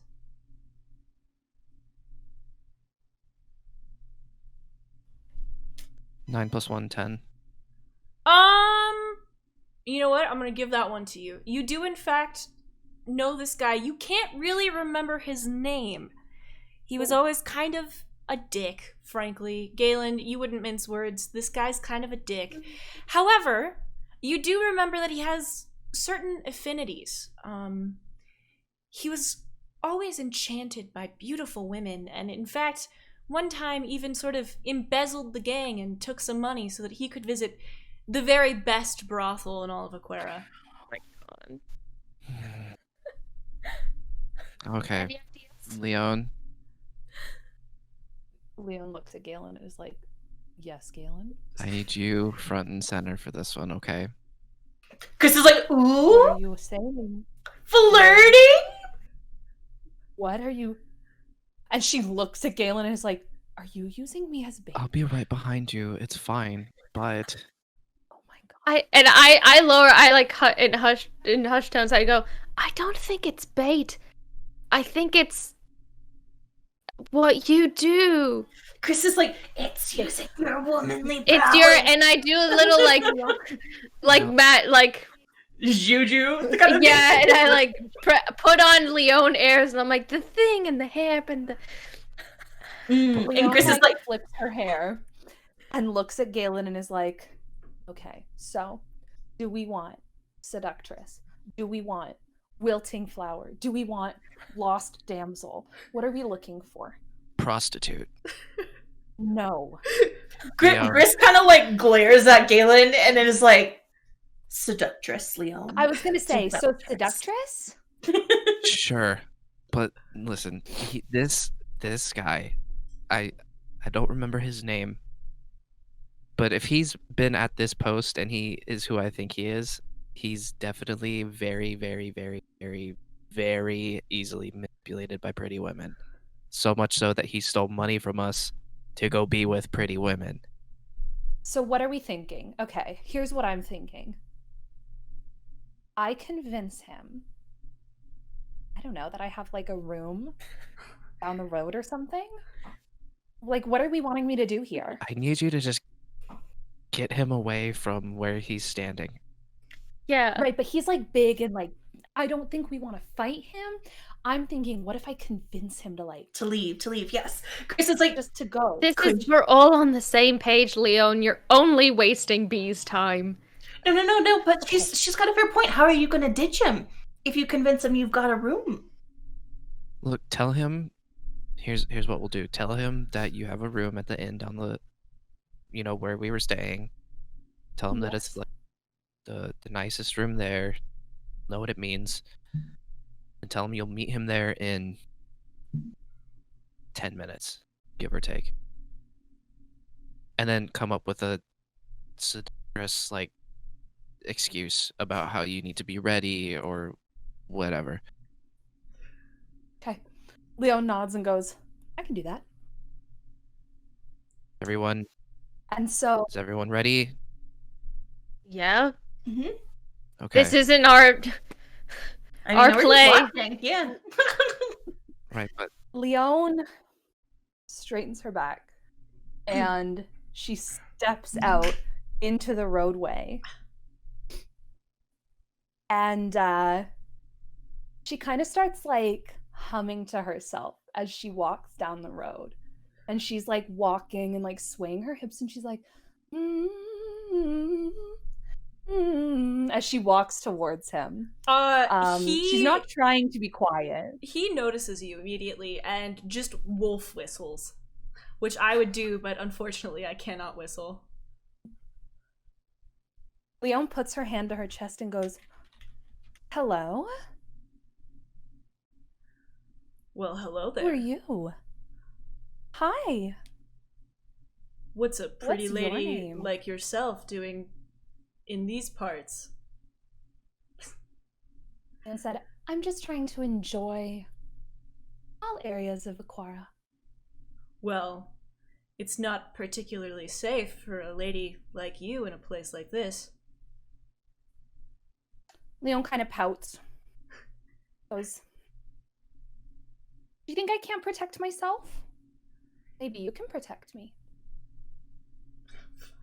Roll a charisma check.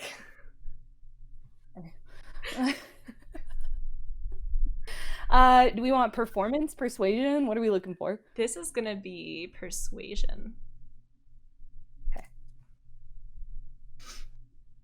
That is a 10 plus 7, 17.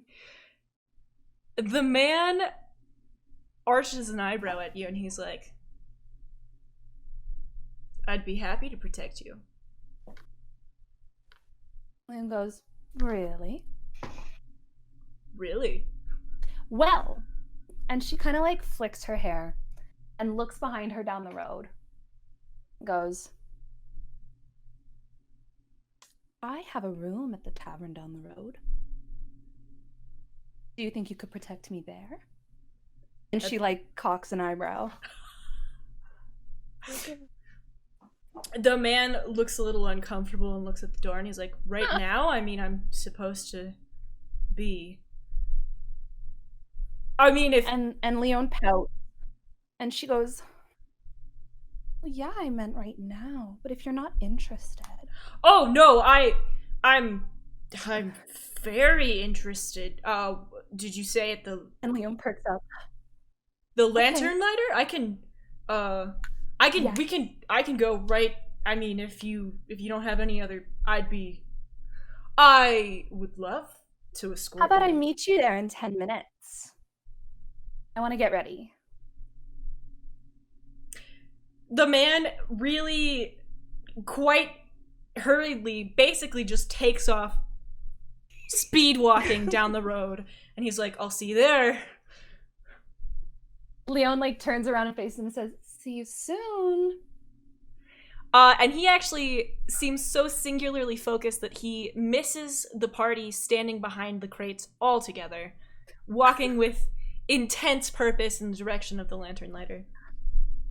okay, as he passes, I kind of like shove the other two along. It's like, let's go. Come on. Gris is just standing there, eyes wide, like, yes, Leon! And, like, upon being kind of, like, pushed by Galen, is like, I'm going. And she kind of shuffles over to Leon, and she's just, like, eyes wide, like, yes! Like a hype girl, like, yes! It's like, thank you. We've got 10 minutes. We should get to the window. Yeah. I think that's more than enough time. We've definitely got more than 10 minutes. But I should probably be gone in 10 minutes. So Gris that kind of means nods for me. and looks to Galen, like, let's go! Yeah, come on. We gotta go. And I lead everyone over to the window. Cool. Or the wall of windows. All right. Gris kind of... So everyone's there, correct? Yep. with Yep. the exception of B, whose situation gets more and more perilous the longer this lasts. Yeah. As Ari so helpfully pointed out. So you all are standing in front of this wall. The building, like many of the buildings in Aquera, appears to be made out of sort of stone embedded with coral. That being said, there's not really a good place to grab on, but it does appear that the only option to reach this window is to climb. Good. Okay. Just look at Galen. I'm like, do you want to go first, or do you want me to stay and give them a boost? I'll go first, but I need you to come after so we can get everyone up here safely. You're sure you don't want me to stay in at the tag team? Leon's like, I feel like Ari could boost and you could grab. Okay. Chris is just staring at the window. No thoughts, head empty. Window high, Chris small. All right, let's go. And It's gonna be an athletics check.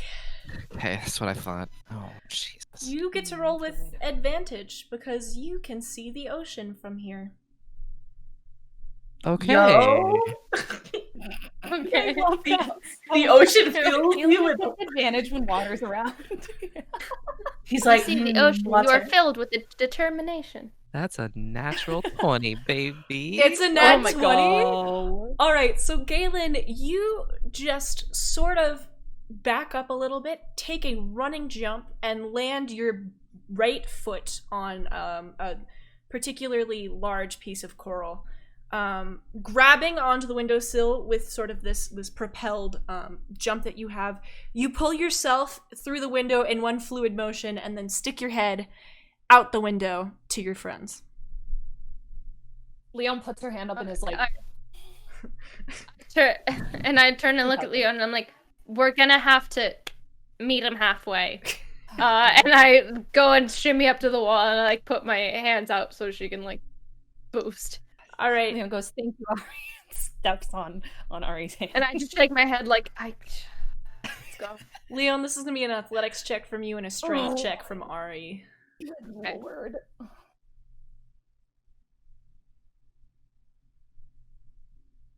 14 minus 1, 13.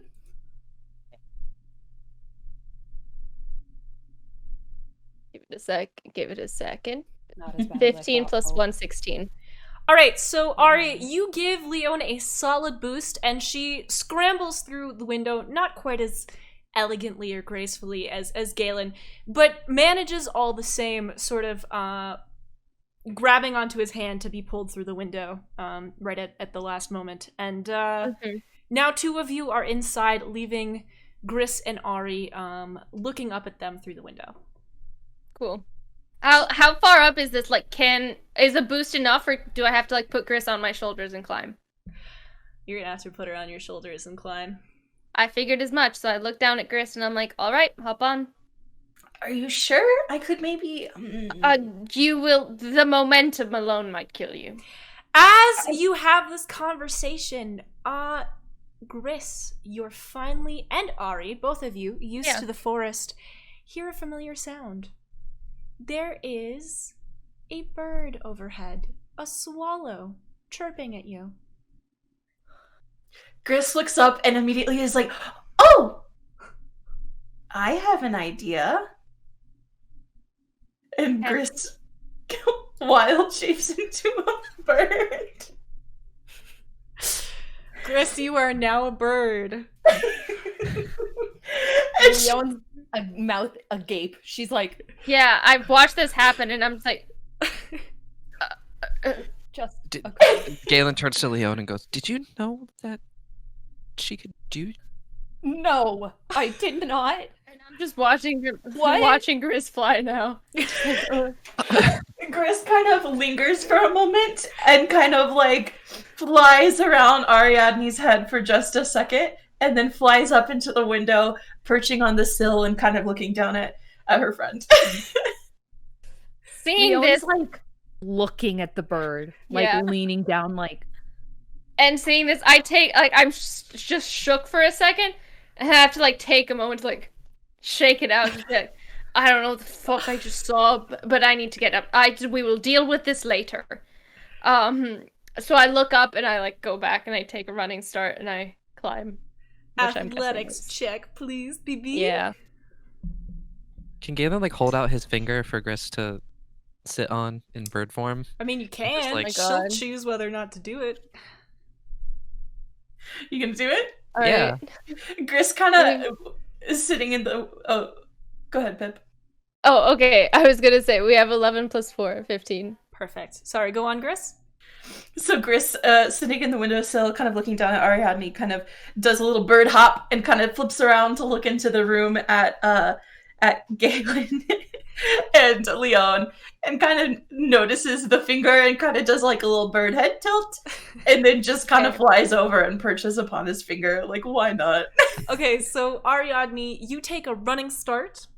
You Yeah. plant your foot on the same piece of coral that Galen did and launch yourself through the window. Mhm.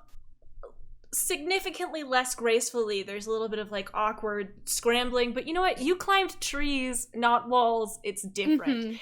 And Mhm. so you sort of get into the room and see Galen standing there with a bird on his finger and Yeah. Leon eyeing the bird with I utter just turned to the confusion. bird and I'm like, we'll talk about this later. Leon looks at the bird and And- says, "Can you be Gris again? Please." Gris kind of lets out a chirp and flies over to Ariadne's shoulder and just kind of sits there. I'm shook. I'm like, we have places to be, Gris. Need you as a not bird, Gris. Gris, we I don't look have at much Galen time. and I go like, yeah. Gris, I'm like, are you not concerned about B? This is what I'm getting from you right now. do I have to use like an action for this? I guess I do, huh? To turn transform up. back. Yeah. But I mean, we're not in combat, so shall you allow it? I'll allow it. Okay. Gris turns back into her human form and just kind of sits there with like a smile and says, "Okay, let's go." Leon is like, Dawn. Sorry, Ari, can you repeat that? You cut out at the beginning. Oh, I just said I turned to Galen and I go like, lead on. And then upon seeing Leon's reaction, I'm just like, later? "Oh yeah, no, And, I'm like- with you guys. I'm with y'all." Gris kind of follows after Galen and just says, "I told you I read a book." That you did. That you did. Okay. And Leon says like, "A book taught you that," and then distinctly remembers that a dream taught her a spell. So Yeah. she's not one to talk. I just And go, then lets it go. Volume, Leon. She was whispering Well, you didn't say that. that. Well, she's cognizant. okay, I'm kind of just like leading everyone to the door. I was like, we gotta get downstairs. Yes. So you actually are where you're supposed to be. You're Oh, on are the- we? Okay. You're on Okay. the correct floor. Sorry, that was confusing. But you do lead them to a door. And you know this as the door to the soundproof room. Okay, this is it. Okay. Is it This unlocked? is Is it open? this is it. Oh, all Is it right. open? Do we wait inside? Can I? So I have a history with doors. Can I jiggle the lock just to make sure that it's locked or open? The door opens. Okay. I have a History history of with doors. Galen Wayfair. writing that down for later. All right. All right. So I kind of like rush everybody in and then Mhm. get in myself and like quietly close the door. All right. Okay. So you all sort of take this moment to look around your surroundings. It's dark in here, but luckily all of you are capable of seeing in the dark, so that doesn't really affect you. This room is relatively small, maybe 20 by 20 feet, and largely empty as promised, except for a battered bed frame, sans mattress, and a few assorted crates.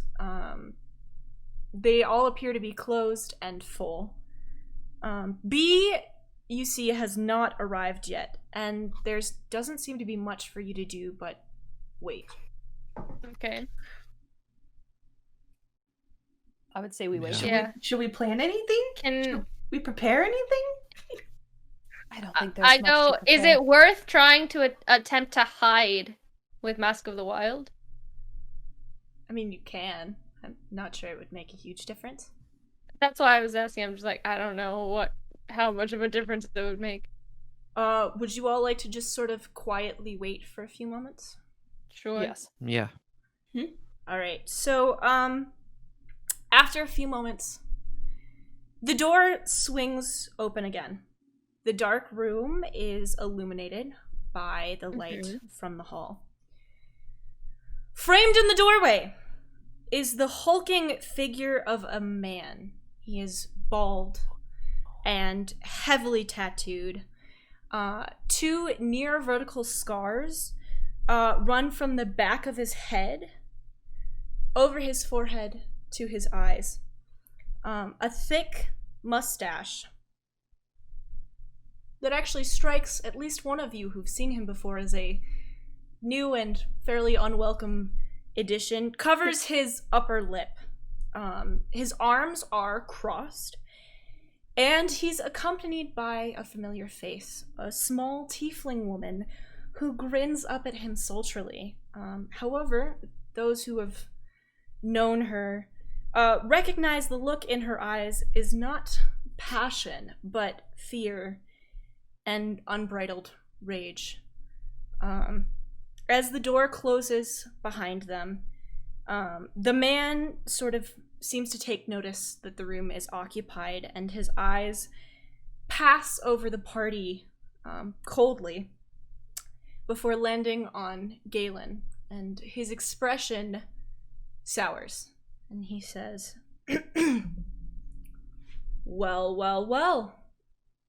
If it isn't Torrent Wavefare, I thought you were off conquering the world. And then he turns to Bee, and before she can react, sort of gives her a very hard shove in the direction of the room, and he says, should have known better than trusting your hellspawn whore. Oh my god. Well, listen here, Yeah. you mustached muck. What's that all about? What's that all about? What is this? Is this new for you? Is this supposed to make you look scary? Is this your thing now? Being the big bad guy with the mustache? Come on. Grace kind of lets out like a quiet chuckle. Like she tried to muffle it, but it had happened. Hurry on over actually to B to like put some distance between them, like come between them. Bee actually kind of looks over to not only to Ari, but after she looks to Ari, she looks back to Strike and kind of just says, "Oh, I've been waiting for this." And can I cast my spell Darkness? I mean, you can.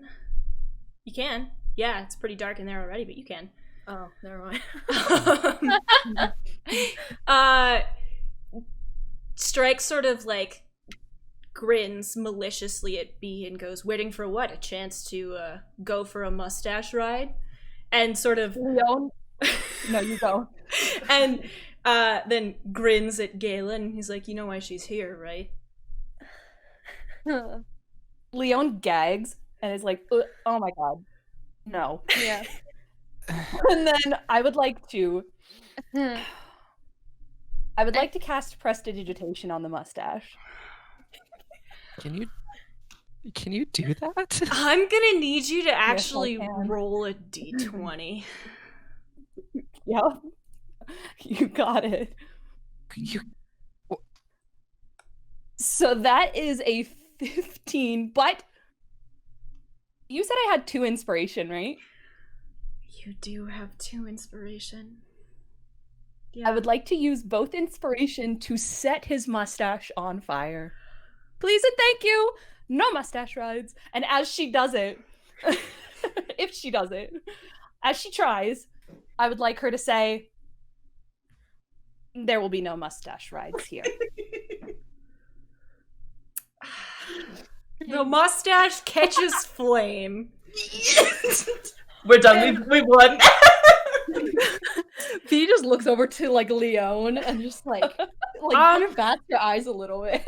I'm gonna need everybody to roll for initiative now. That Stop! Oh my god.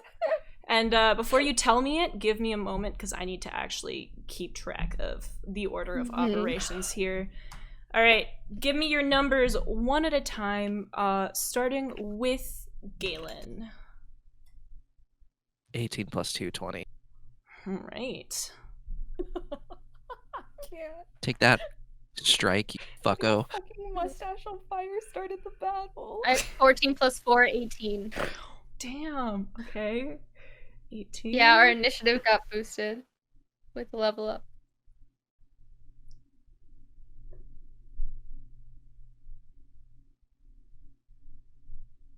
Let's have Gris. 20. Oh my god. Let's Oh my fucking go. god. Jesus. All right, and B. 5. Yeah, that's okay because we needed somebody to go after Strike. Yeah. All right.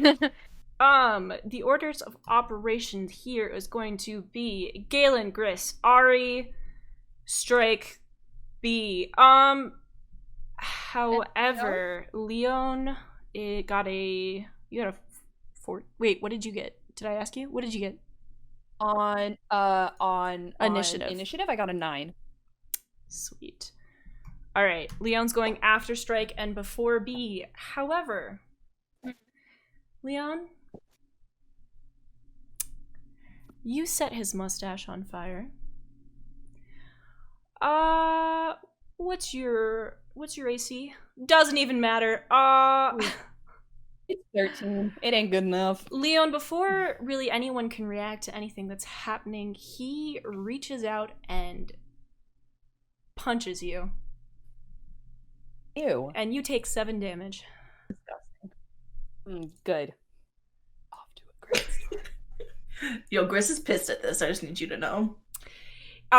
Leon cracks her neck after the punch and goes, it was worth it. Torrent sort of rubs the spot where his mustache used to be and is clearly furious and says, "What's the matter, Torrent? Couldn't stay away?" And Nah, I just think you needed a shave, bud. now it's Galen, it's your turn actually. And I want to draw my short sword Mhm. and lunge at him. Roll your hit dice. 6 plus 5, 11. You lunge towards him and he sort of sidesteps you laughing and goes, "Oh, Torrent. There was clearly a reason you had me do all your dirty work." Next up is Grace. Cool, buddy. Where is Gris in relation to Strike? 10, 15 feet away from him.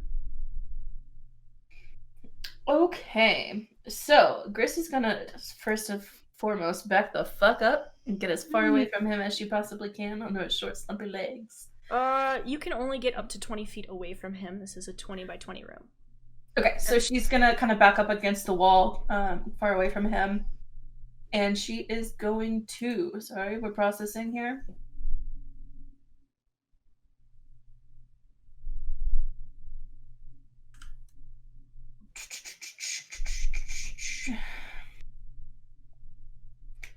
I mean, there's no dirt in this room. No grass, no plants, no nothing. Nope. Yo, Gris is useless.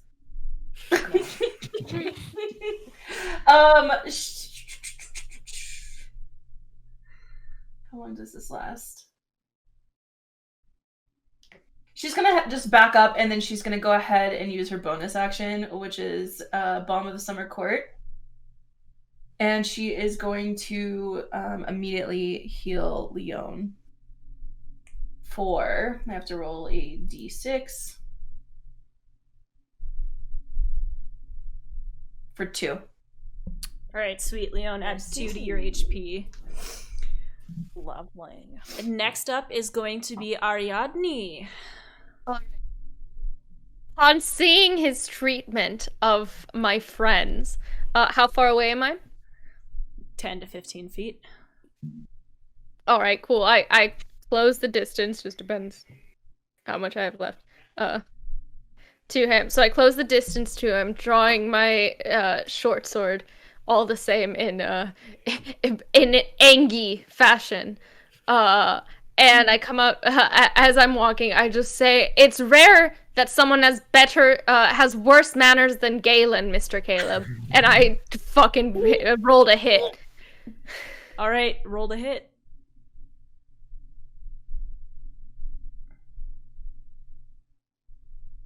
Oh god, D&D Beyond just did not want to roll. It's going like frame by frame. It said no. It did say no. Alright, 11 plus 7, 18. That lands. Roll for damage. Alright. Give it a second. If not, I have my physical dice here. It'll get there. We've got 6 plus 4, 10. That does 10 damage. Yeah, because it's a 1d6 plus 4, so I did as much damage as I could do. And I'm not done. All right. Seeing him, did he react at all to the first hit? As you hit him, he snarls at you. Nobody calls me Caleb. Finishing that first lunge, I go for a second time with a swipe, and I go, "Oh, sure thing, Caleb," and I go again. Roll to hit. It's working on it.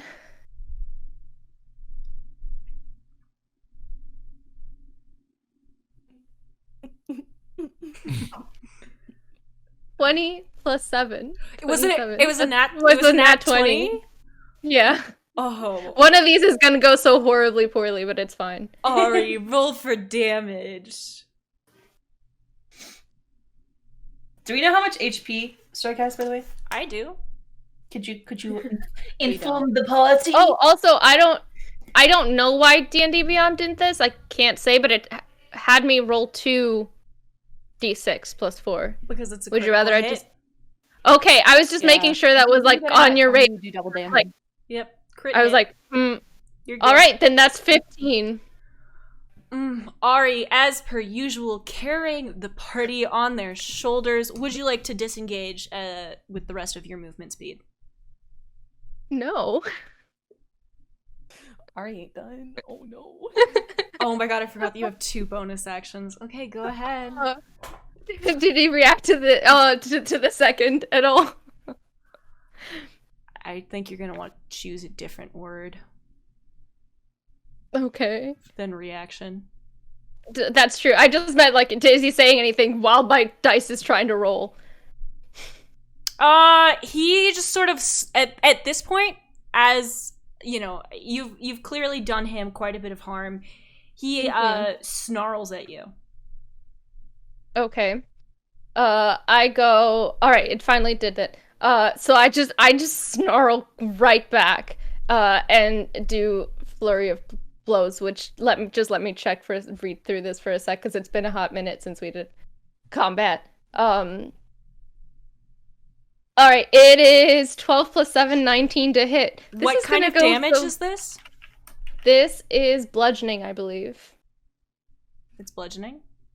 Let me double check, but yep, bludgeoning. I'm so sorry.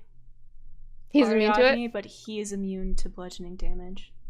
Cool. Then now I can take the rest of my movement speed to. Actually, I can spend a key point to do what's it called? Staff of the Wind to disengage and return safely to my, however, like 10, 15 feet away, whatever I was at. All right. Sounds good. I'm so sorry, Ariadne, but you No, you're good. You did 25 there right off the bat. Next up is Strike. And although Ari's done quite a bit of damage to him, he has a vendetta to enact. So he turns to... Sorry, I'm looking at I can use some of these actions for some truly wild stuff. He is going to use his... I have to see what does the least damage so I don't kill you all. He is going to take his great club God. Ew. and I hate Of this course guy. he has one of those. lunge towards Ew. Galen and Ooh. take a solid swing at him. Galen, what is your AC?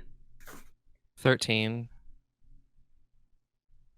All right, well, that was a 21, so it hits. Can I use my reaction? My uncanny dodge? Roll for it. Okay.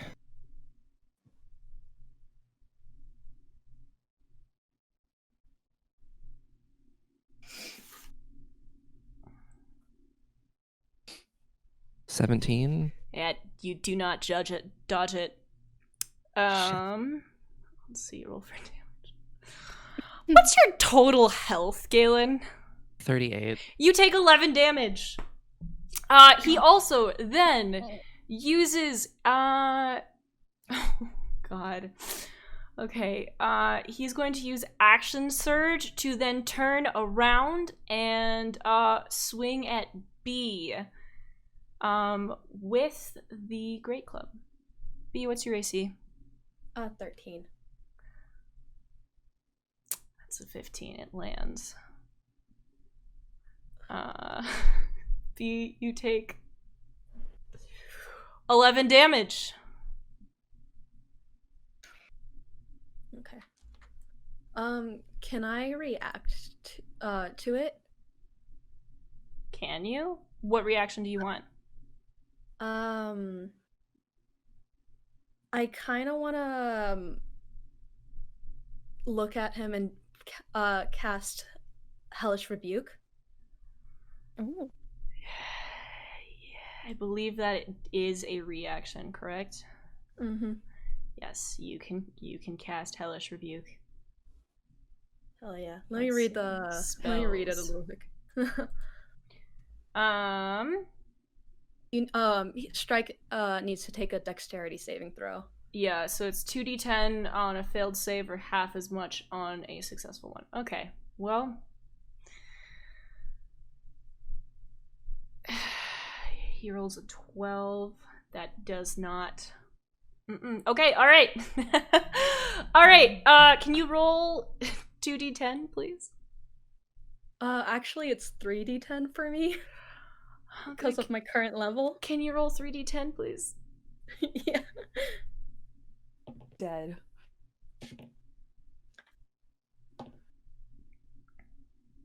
Uh, 15. All right, so B, after he strikes you, you sort of take a small step back and you point a finger at him, and his entire body bursts into flame momentarily. Leon looks at B and goes, And B kind of looks at Leon and kind of goes, "The shave wasn't just as close as I wanted it to be." Incredible. Damn. All right, Leon, it's your turn, honey. Oh, actually, as you do that, he does manage to call you some variation of the phrase demon prostitute, as this appears to be his favorite insult for you. my god. Forget this man. He sucks. He's so rude. Okay. Question for the DM. Answer for the player. So, it's dark in here. Yes. Does Strike have dark vision? Yes. Well, He does. so he has like the low one that you can get from learning it He doesn't have like He racial can dark vision. see. Yes. Okay. Okay, so I would like to cast a second level spell called Blindness Deafness. Can he do let me double check, a Constitution saving throw for me? Oh yeah, he can. I figured. 19. Okay, that doesn't work then. I would like to use 2 of my sorcery spells, or my sorcery points, to turn one of my spells into a bonus action. Go for it. So I'm going to use 2 of my sorcery points to do that, and I'm going to cast a 3rd level magic missile, and I'm going to direct all 5 of the bolts at him. Roll for damage.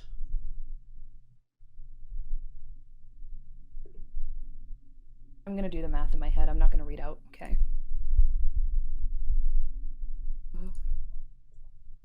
It should automatically add all of the rolls together. No, it doesn't.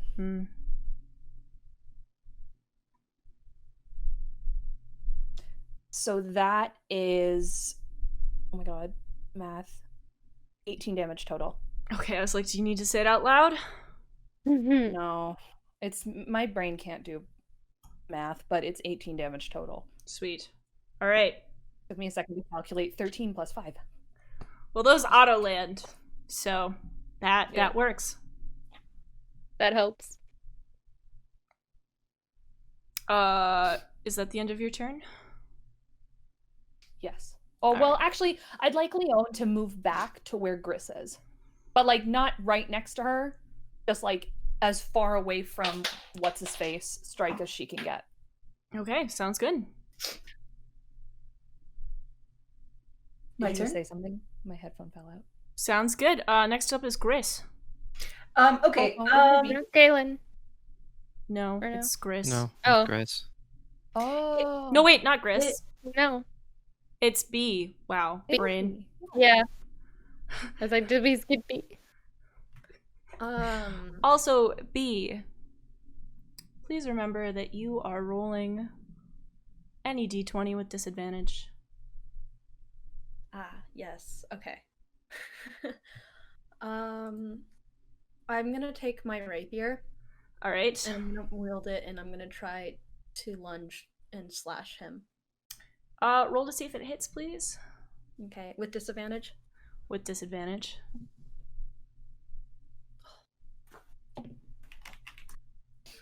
Um, 14.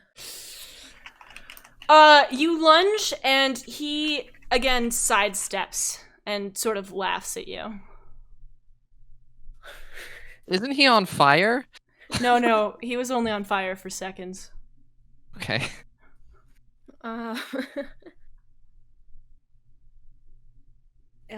B kind of just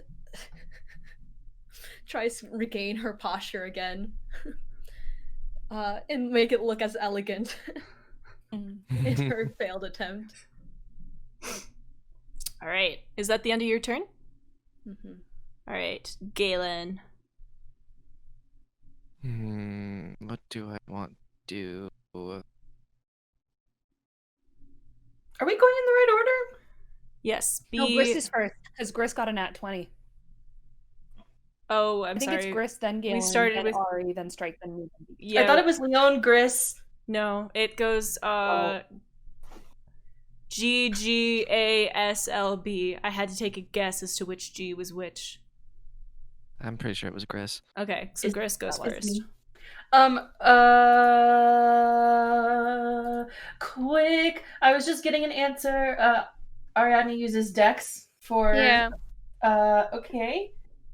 So Gris is going to cast Enhance Ability on her friend Ariadne, and is going to cast Cat's Grace. So target has advantage on dexterity checks, and doesn't take damage from falling 20 feet or less. All right. So I'm gonna do that. And then, yep. Still, I figure those are like saving throws, right? Is it all dexterity rolls or just saving? Nope. So It's only dexterity checks. It's not saving throws. It's not any attack because you're not. It's just a modifier. It doesn't actually. But if Leon tries to blow us up, I can hop out of the way. Fair. It's And too then small of a space. There's nowhere to go. I was. Gris just has nothing that's good as an actual primary action, so I'm just gonna cast it anyways. Let me have this. Fair. So then, as my bonus action, I am going to go ahead and cast Healing Spirit, and I can. It looks like cast it basically anywhere in this room, and it lives in a 5-foot space. So I am going to cast it over near my pal Galen, within 5 feet of Galen, and it will appear as the swallow from earlier, kind of hovering in the air. And just as a reminder, should I read out what this does since it's kind of new? Yeah, go for it. So basically, it's a fey spirit in the shape of a swallow, and it kind of exists in this space. So any time that you are kind of near that 5-foot radius of it, I can roll to get you 1d6 worth of HP back, and it can heal for up to 3 times before it disappears. Sounds good. So, can I go ahead and roll to because it's within the 5 feet of Galen? Galen, yes, go for it. Okay. Oh my goodness! Close this window.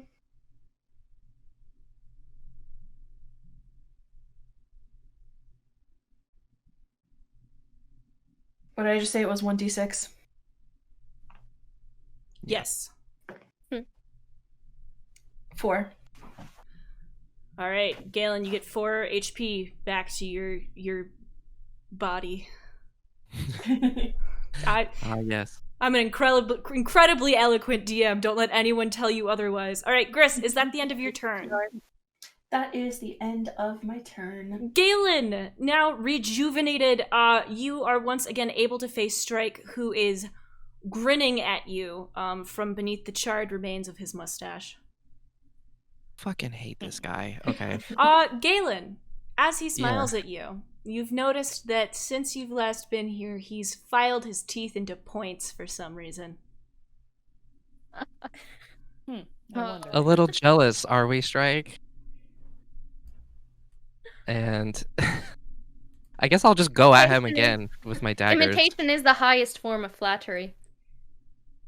What they said. You're going at him with your what? With my daggers. All right. Roll to see if it hits. 13. You miss, and he laughs at you and sort of like leans down to you and says, "Oh, Torrent. I don't have to be pretending to be some sort of fraud to get these people to listen to me. You want to know why they listen to me?" And he's going to use a reaction to aim a kick at you. Uh-oh. We'll be right back. Oh. Yeah. All good?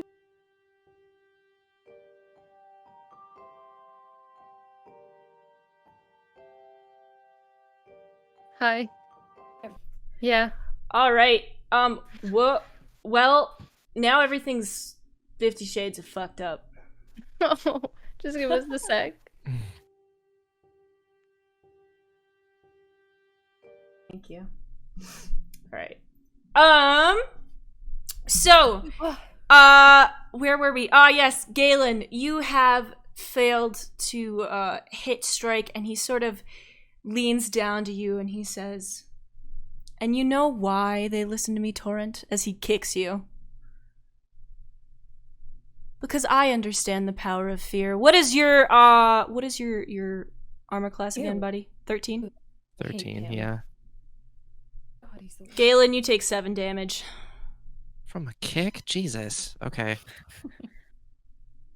He clearly doesn't skip leg day. I guess not. Rick said every day is leg day. I don't have any way I can react to that, so I guess I'll just say, well, I'm not the one who sharpened their teeth. He grins at you and licks his teeth. Next one is Ariadne. Yeah. Seeing this, so how far away am I now? From him, you're always going to be within 20 feet of him. Oh, okay, cool. This I is a was 20 by checking. 20 room. Yeah. Cool. Then I even for Galen, I get angry at how he's treating my friend tentatively. And so I charge over with my sword drawn high. I charge over there and I take another swing. All right, go for it. Roll to Yeah. hit. I'm working on it. Or D&D Beyond is working on it. 15 plus 7, 22. That lands. Roll for damage. One of these days, it's gonna be something really crucial. I'm gonna get a crit fail.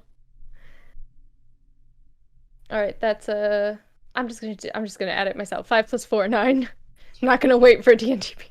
All right, you do 9 damage. All right. He And immediately, without spits giving on him you. much time to react, I'd slash again. Go for it. Stop hurting my friends! Alright, then we've got... Ooh, that one might not make it. That's 5 plus 7, 12. That does not land. I figured. But cool, then I take... I quickly shut up, and spend a key point to disengage, and shimmy my way on back. Those 15 feet. All right. Next up is going to be Strike. Strike. What are we gonna do today, buddy? Strike. Yeah. Ooh. Hang on. Oh my god, he has so many things. Strike is going to start by pulling out. He's gonna use a different weapon just for fun, just to show off that he has them. He's gonna pull out a great axe. Like, show Oh, off. good. Actually, no. Compensating for something, are we, Caleb? He pulls out a great sword, which is a better joke anyways, so it This works. man's got a 50-pound fucking weaponry on him. Oh my god. He's going to turn to Ariadne, who's just done him quite a bit of damage. Ariadne, And insulted. what is your armor class? It doesn't matter. He rolled a 29. I feel like it's probably lower Yeah, than no. that. 16. It was not gonna All right. help. How ouchies. He does 12 damage. Okay. Then he's going to take a bonus action to use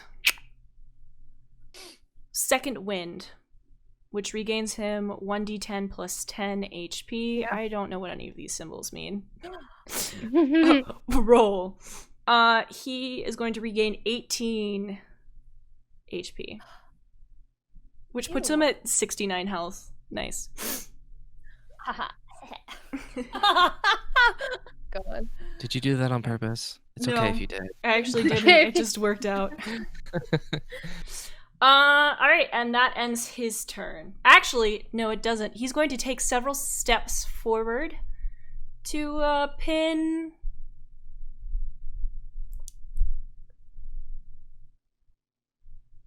B against the wall. But he's not going to do anything. He just kind of like traps her in a corner. How kind of him. Leon's turn then. How Yes. considerate. I am going to use my other 3rd level spell slot to cast Ray of Sickness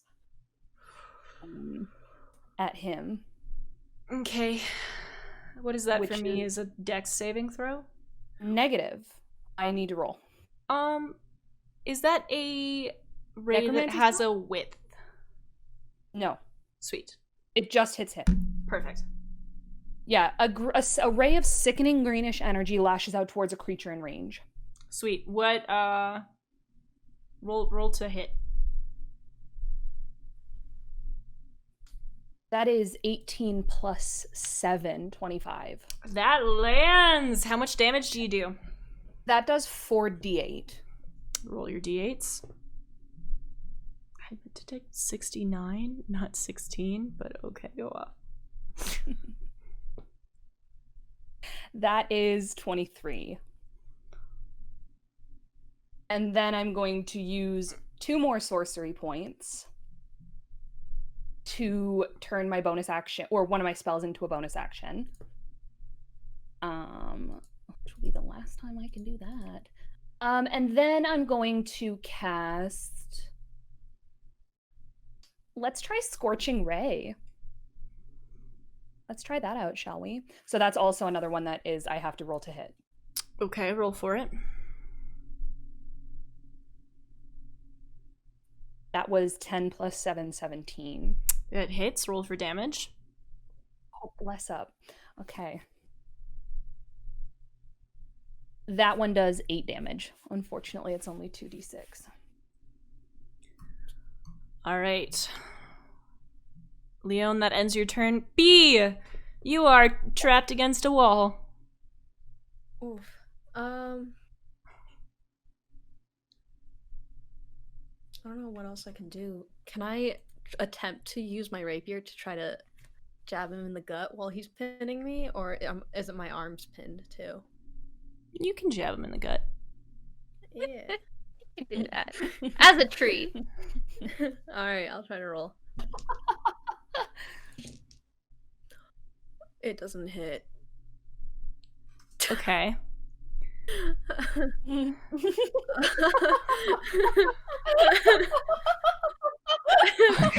So you sort of take your sword and go to jab him in the gut with it, but he sort of says something that no one else hears, and it causes you to drop your sword, and you have to like pick it up without being able to hit him at all. Can I use my bonus action to hopefully try to disengage and like trying to shimmy my way out of In classic beef action, after clumsily dropping your sword, you actually do like a somersault between his legs and pop up on the other side of him, almost like a gymnast. and I pick up my sword and I quickly dust myself off from any strike remains. All right, nice. Next up is Gris. Whew, okay, let's see if But Gris Galen, is Gris. okay. We determined Even this Galen. last time. Sorry, I It's okay. That's okay. one brain cell. We all have one collective brain cell today. Um, All days. Gris, let's see. Is Galen still near Gris's Fae? No, he was No. next to Strike, so no. Let me think here. I guess I could move over the bonus. Sorry, I'm thinking. Gris will actually move towards Galen Okay. and cast Cure Wounds. Okay. Reach out to heal him. Can you roll to see how much healing that does? She does 8. All right, Galen, you got 8 HP back. Let's go. And then for her bonus action,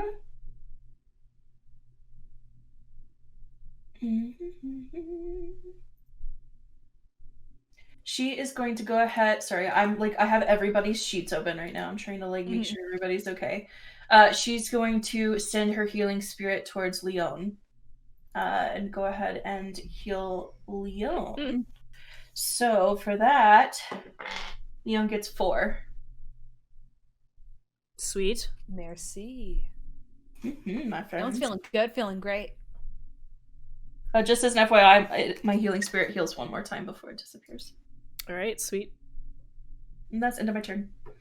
All right, next up is Galen. I don't know what I can do. The dice are not on my side. How far away is he? From you, Yeah, 5 feet. 5 feet. Okay. Is he facing me? Like you're sort of 45 degrees to his left. Okay. That throws my plan out the window.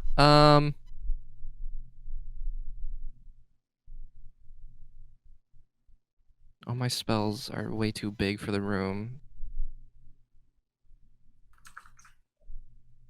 Welcome to my life.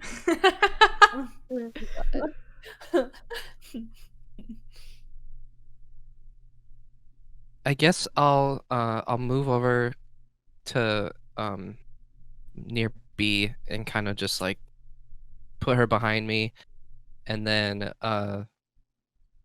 with my dagger still out, I kind of just sort of like straighten up and I guess challenge him to To fight little you? little round of Oh fisticuffs. my god. Okay, so you're gonna try to unarmed strike him? Oh no, I'm going at him with my daggers because I fight dirty. Okay. But I want to make it known that's like, hey, it's me you want, not everybody else. Focus on me. So kind of just like drawing the attention away from everybody else so he's busy with me. All right, roll to see if it hits. Please. 13. Oh, honey. That's I gonna know. be a yikes. I He know. laughs at you. Oh no. Oh, I hate him. Yeah, he just laughs at you. He seems very amused by this thing that you've done. Next is Ari. Okay. How? Where is the Fae spirit still there? Yes. It's where Galen just was, so however far away Galen moved. Oh, cool. Let me think.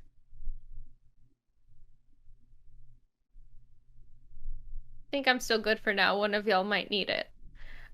So I'm just gonna see him laughing, and I'm like, only I get to laugh at Galen. And I go back in again with my short sword. Go for it. Only me. Only I get to bully him, and B, and Leon, and Chris. Only we get to bully him. Yes. 9 plus 7, 16. Hits. Oh, okay. Roll for damage. Okay. We've got 4 plus 4, 8. All right. And I go again with my extra attack. Go for it. And it's gonna be 12 plus 7, 19 to hit. That hits. Roll for damage. Y'all better buy me a fucking beer after this. And that's 4 plus 4 again, 8. All right. So 16 total. Ari, do you have one more bonus action? Yeah, so I'm gonna... Okay, this is up to you. I can do either. I can spend my key point to disengage, or I can use it to dodge, but that's more of your order of what you will let me do. You have Dodge to for the rest of the disengage. turn. I won't Okay. let you dodge for the rest of the term now. Okay, cool. Then I disengage, and I move back. All right. Towards, behind Galen. To stay close enough if he needs me. All right. So you, Galen, and B are all standing next to each other. All right. He is going to take his great axe, and he is going to swing it at B. B, what is your armor class? 13? Mm-hmm. Oh, I forgot that this makes a noise. That is going to be 18. That hits. Let me roll for damage real fast. Hopefully my computer doesn't die before I get this roll out.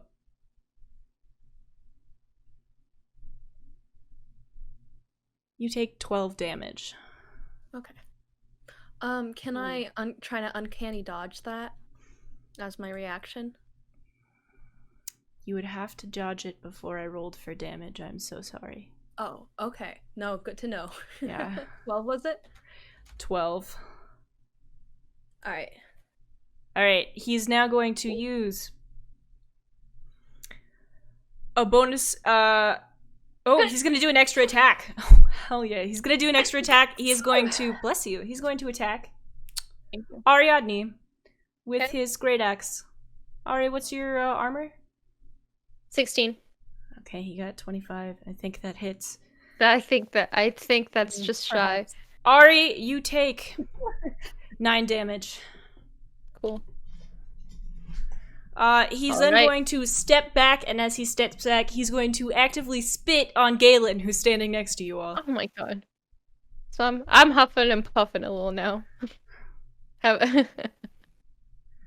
Gross. I just lost the sheet that tells me who's next. So I think it's Leon. Yeah, Leon and then B. Sweet. How's he looking? How's he faring? He's bleeding profusely. His body has been burned multiple times. He seems to be filled with rage and but also suffering from blood loss. Okay. I'm gonna cast second level magic missile. Which does 4 bolts. So I'm gonna just do that. All right, roll for damage.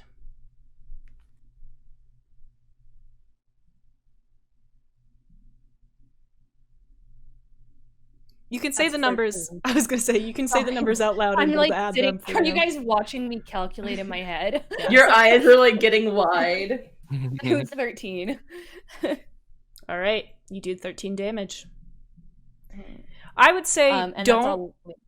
Yeah. Okay. Yeah. B, can you roll with advantage for your next attack? Yeah. Is it my turn? Yes. Okay. Before I do my next attack, is there any way I could try to maybe distract him, deceive him a little bit, and try to coax him a little closer to me in a very seductive tone? Yeah. Yeah, you know what? We're gonna say he goes for it. Okay. He's like, pretty lady who hates me. Will that be considered a sneak attack if I was holding my rapier behind me? No. Yeah, I was like, I like this. And Jenny said, no, heart. Oh my god. Don't kill me. Okay, so now you've just lured him closer to you with no... I just lured him closer, and I will just try to, slash my rapier up, hoping to slash across him. Okay.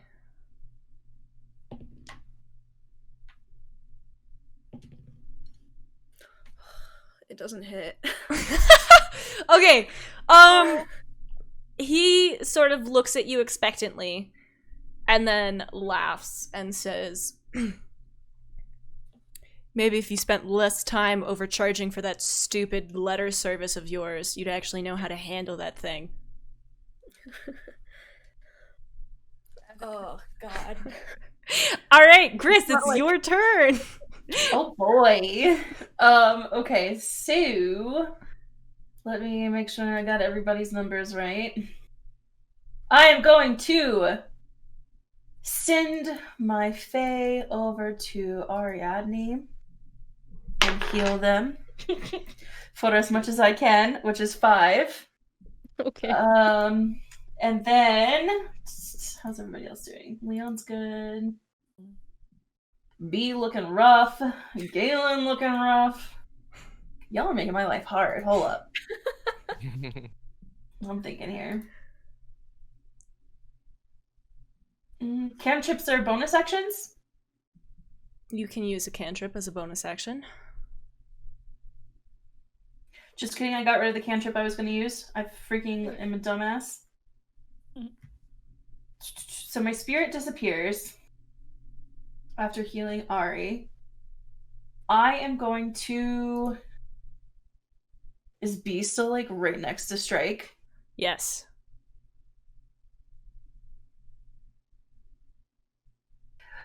Let's say I just get right behind B, hoping that B will protect me. And I cast Cure Wounds. All right. Roll to see how much it heals. And I'm going to do 3rd level Cure Wounds for B. Which is 19. All right. Sweet angel. However, there is a reaction. Jiggles dice angrily. B, you're gonna take 12 damage. Oh, okay. As well, on top of the healing. Yes. Okay. Well, that did not help a lot. Okay. All right. Next up is Galen. Okay. Galen, roll with advantage this round. Okay.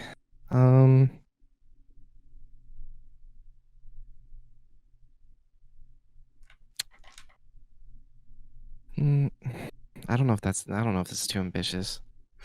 Yeah, that's if I have to ask myself that, it's a little too ambitious. Oh my god. I'm gonna draw my short sword and go for a chop at him.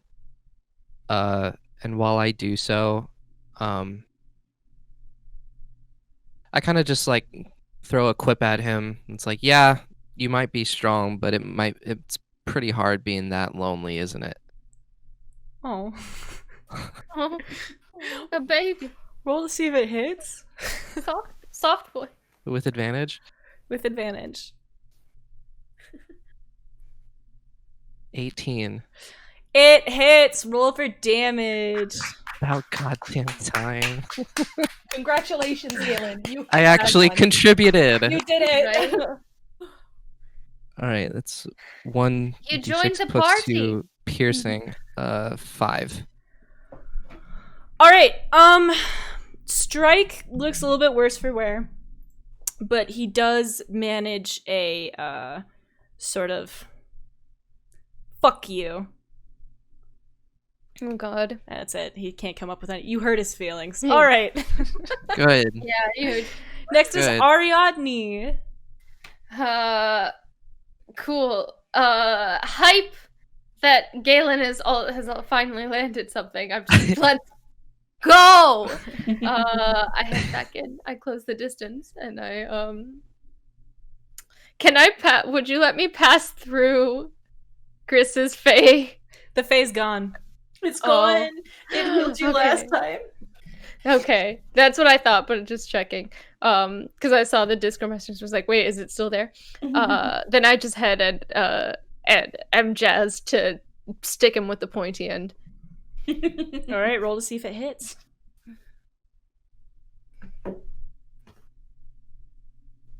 Okay.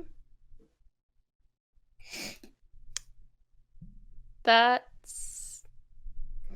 I can't do the math by myself. You have to help me, D&D Beyond. 17 plus 7, He's dead. 24. All right. So, strike... Well, no, that was to hit. I mean, I haven't done... Okay. Roll That for was to damage. Yeah. I mean, not to look a gift horse in the mouth, but Roll for damage. unfortunately. Roll for it. I'm rolling. That's 6 plus 4, 10. All right.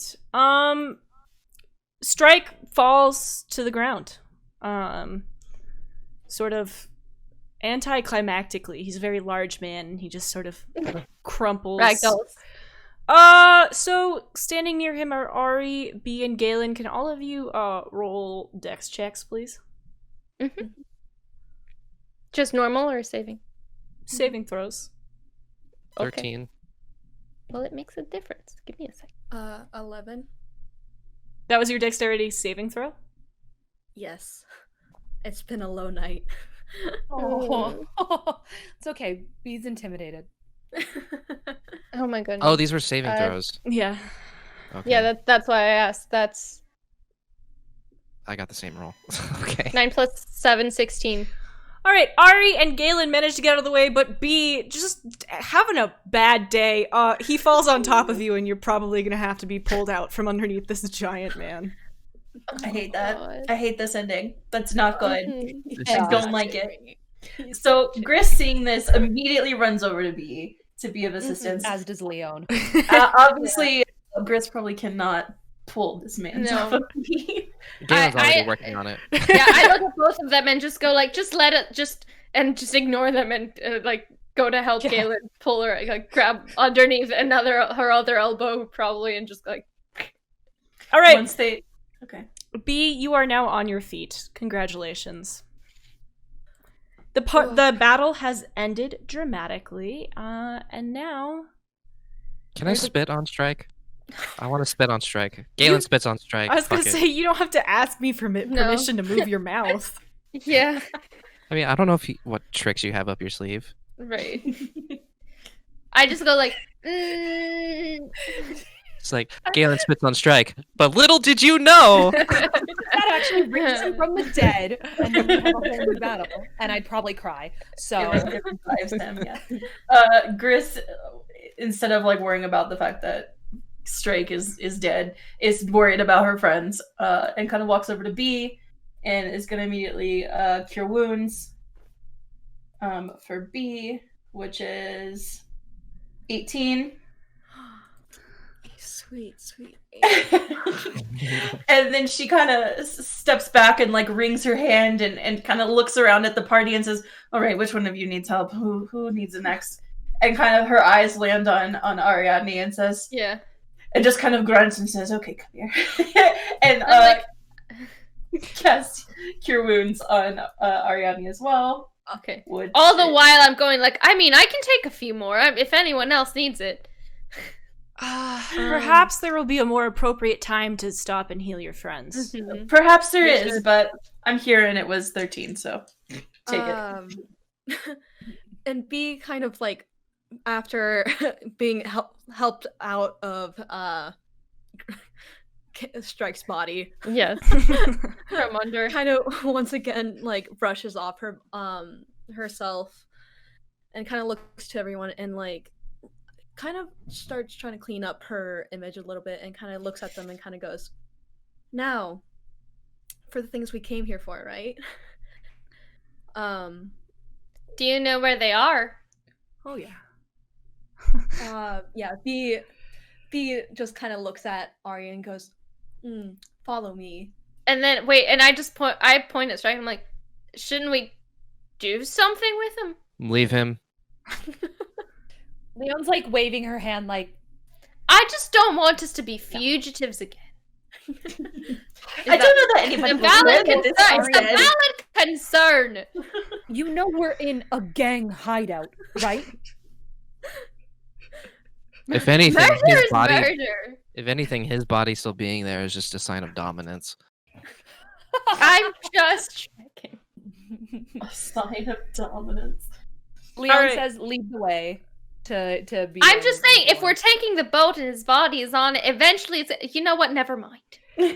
So B leads the party back out into the hallway and up the flight of stairs from earlier, through a hallway with rich blue walls and silver sconces, really quite ornate, to a heavy oak door. She pushes it open with very little fanfare, revealing a bedroom.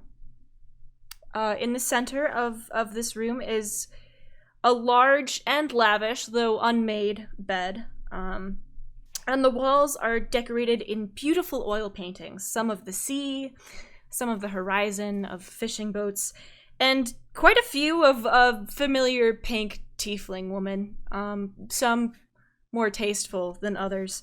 Against one wall is what was once a beautiful writer's desk, that is now marred by long scratches and notches, and carved obscenities. Well, against the other wall is what appears to be a small closet.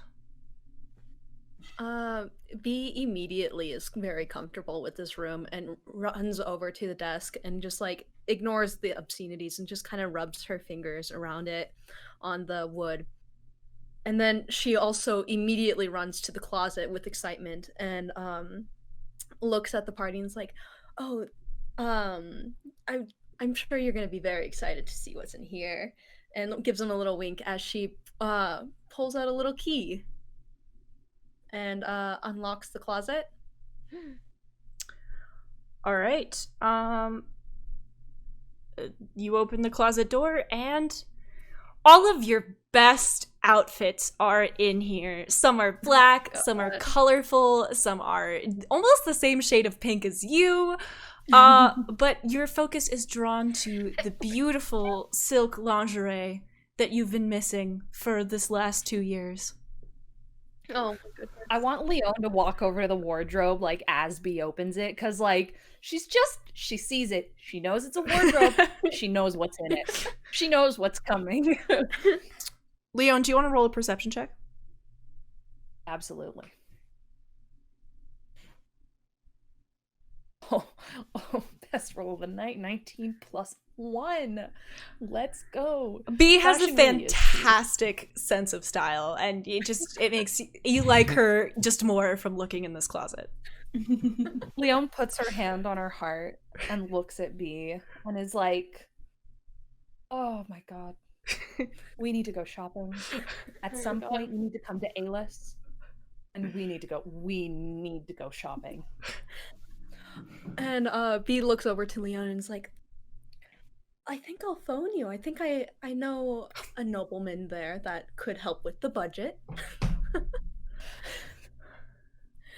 Leon goes, "I mean, okay, but also I own like half the stores in Alis." And with this new knowledge, B kind of looks at Leon, like her eyes widen and kind of goes, "Oh."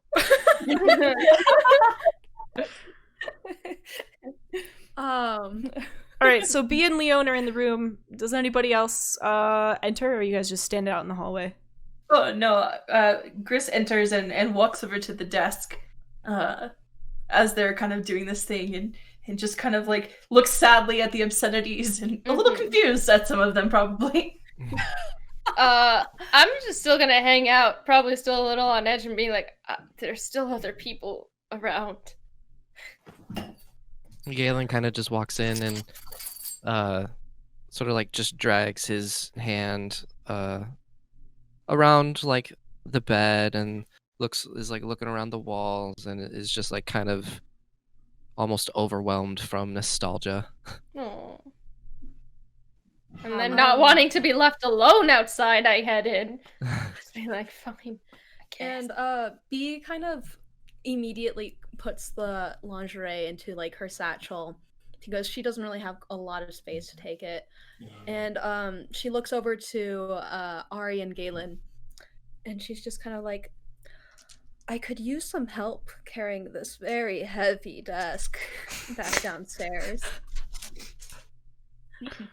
Okay. Gris kind of backs away from the desk and kind of looks at Galen and Ari and is like, "Are we going to the ship next?" "Yes, I believe this is only half the agreement we've made." All right, so are you going to try to get this desk out of there, or are you going to leave it behind and potentially come back? No, we're taking it. Yeah. Okay, can I get strength checks from both of you? Yep. Is there a window? Can I see the ocean? Wish. There's a window and you can see the ocean. Oh my god. Wait, strength? I think I gave you strength, Pip. You probably still have it. No, it's Dex. He gave me Dex. That's Oh, a shoot. 19. Oh my god. Question. Leon It is looks at everyone for a moment No. and goes, No. "Oh no, should I allow this?" I was gonna say, I swear to God, if I'm you use curious. Mage Hand, I'm gonna throw myself out the window. "No, no, no, no, no, Se- no, no, no, no, no, no." Leon's just gonna ask a question with her words. 17 Okay. plus 4, 21. Would you like to ask Before a they question? pick up the desk, Leon looks at the party and she's like, "Okay, so we're going to the boat. The boat. We're gonna get on the boat. Are we going straight to Hell's Portal? Because if so, are we taking the desk with us?" I figured plan we'd here? leave it wherever they wanted B- it. Oh, sorry. B kind of looks over and kind of goes, "Oh, I promised you. A part of the deal was I promised you that I was going to help manage things while Galen was away.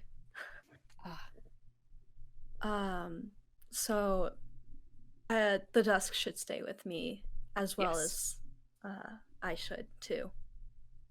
That's what I was just concerned that we were taking the desk from you. I didn't want to steal the gift that Galen had given No, you. we're- Also, we don't need it. B, roll to have an epiphany. It's like, did you miss the entire did you miss B asking us to help her carry this? Roll to have an epiphany. What did you roll? 5? Okay, it hits you that, oh my god, if you're gonna be in Have no charge, maybe you should just stay here and leave the desk here, because if you're in charge of things while Galen is gone, you're probably gonna be in charge of a gang. B kind of like immediately like stands a little straighter and kind of goes, "Actually, I think the desk looks lovely in my bedroom. My bedroom." Leon nods like, "Yep, uh-huh." And Gris is like, "Your bedroom." And I just look standing by the desk. I'm just like, okay. And Galen just smirks and puts his hands on his lips. And just like shakes his head while he smiles. and as she says that, she kind of goes, "And if this is if I'm gonna be the new man in charge," and like B kind of looks around and goes, "I better give you my ship." Galen just does like one of these, like, Yeah. I go over just to the nearest wall and just like tap it and make as though I'm listening to it, and I was like, at least it doesn't sound theoretical. This sends Leon. She fucking dies. She's like, "Thank you, Ari. We just spent 2 days with them talking about a theoretical boat, and this is the first time they've confirmed it's real." So, at that, B sort of leads the party once again out of this room with its many nude portraits of her, and down the hall, down the stairs, and actually out the front door this time. The guard is walking back up the road towards you, probably at last realizing that the woman he was promised is not waiting for him. And B seems to ignore him, turning to her left and gesturing theatrically to a beautiful, ornate ship with gorgeous stained glass, which is moored sort of behind the building where you hadn't been able to see it before, but now from your new position you are able to. However, as she gestures to it, the guard comes running towards you in full sprint and says, "Oi! You! If you're here, you better damn hope you have Strike's permission to be here." Hearing this, Galen just bursts out laughing, and he walks up to the guard and kind of just like makes a "hey, like, remember me" face or like gesture, and then I just say to the guard, "Go look in the come down room." The guard sort of like doesn't really acknowledge you, and it continues to yell at B. I shove the guard. He kind of leans over to the guard a little bit and kind of goes, "Strike's dead," which makes it... I'm surprised you had the balls to yell at the new gang leaders. You should really rethink your actions. Oh my God. The guy kind of blinks and, ignoring Galen's shove, kind of takes a step back and looks down, and he's like, "Oh."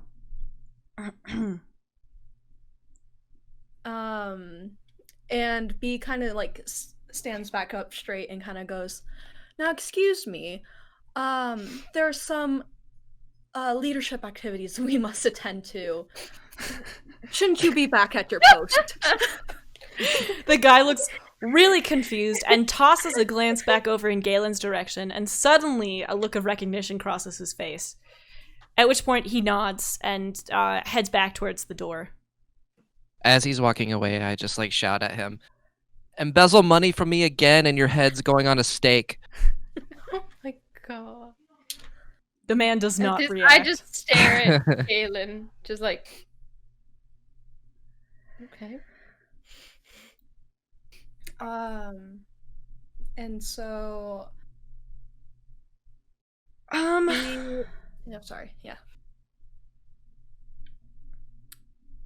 As you're all standing there looking up at this ship, presumably with all of your things that you need to leave, a voice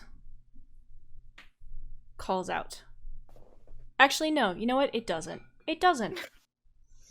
No voice. You're just standing there staring at the ship. The ship it's there. It's in front of you. Okay. You've got a ship now. Chris kind of looks at the ship and then like looks at Galen and then looks at Leon and looks at Ariadne and says, "Are we going now? To the portal? Hell's portal? Volcano?" Leon nods and says, "Yes." We haven't even had We should, dinner probably. yet. B, you can disregard the instructions about timeline here. They can leave now if they want to. And as they're all ready to leaving, B kind of tells them that the ship is usually well stocked for them. However, she kind of looks at them and kind of starts fiddling with her hands again and kind of goes, so are you still into goodbyes?" Leon smiles and says, "I think this is the good type of goodbye, so yes." Chris said, "No goodbye's a goodbye," and then rushes over to hug B and says, "Well, won't you come with us?" As she kind of like looks up to her as she like hugs her and it's like, I "We have approach plenty of and I'm space like, on this ship." I approach and I go, "Chris, I think she has deskly duties." Can't a gang run itself? The squirrels certainly do. Listen, we're not starting this. I looked out at Chris. I'm like, not right now. Also, it was the owl.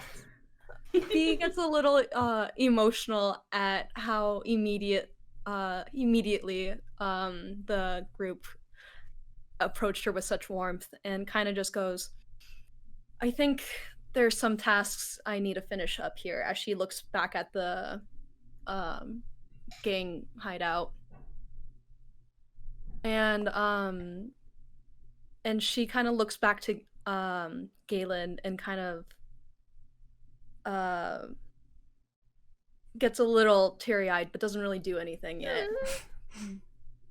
Chris Galen, Galen And walks. she kind of says, isn't it time for you to leave?" Leon says, "How about we say farewell and then you and Galen can have a couple minutes alone?"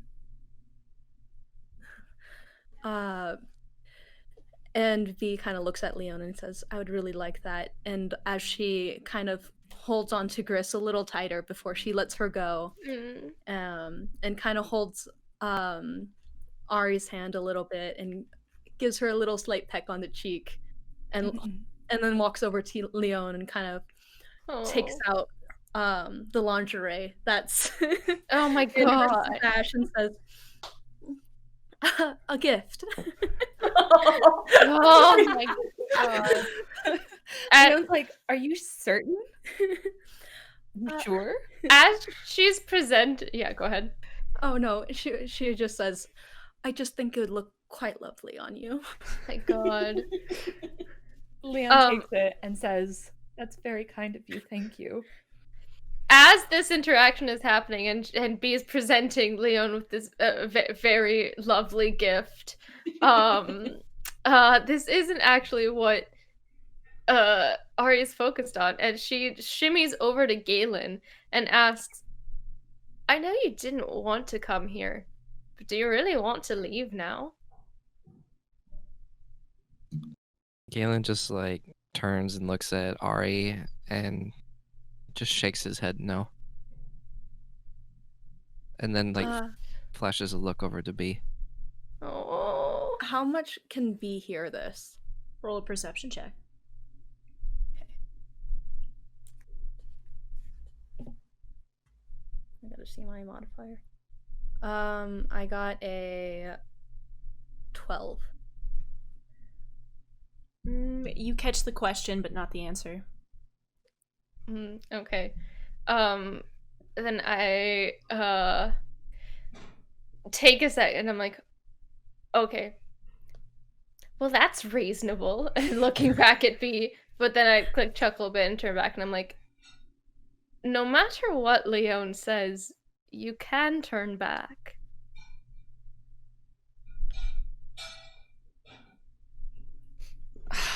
Hang on, I will be right back.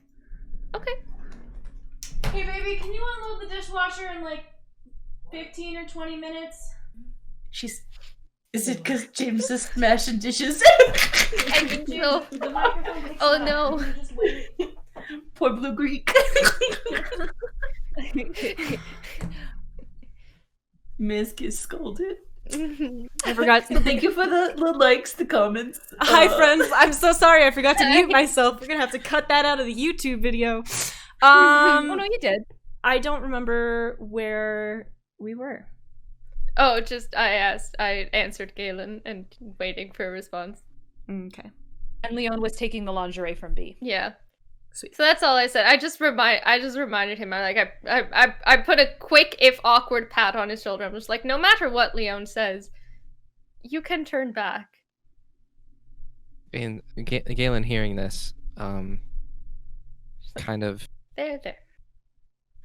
is appreciative of the comfort from Ari, and he looks at them and just sort of like playfully like punches their shoulder, and then turns around and walks towards B. Okay. I stand confused for a half a second of, I was being nice. Why did Galen punch me? Before seeing him just go off to B, so I'm like, yes, okay, good. And heading back to Leon and Gris. So Leon takes the lingerie from B and says, "Thank you so much for everything, and for this ship, and for helping us, and just thank you." And she says, I really doubt this is going to be goodbye forever. I'm more fond of like temporary farewells. So I'm sure we'll see you at some point."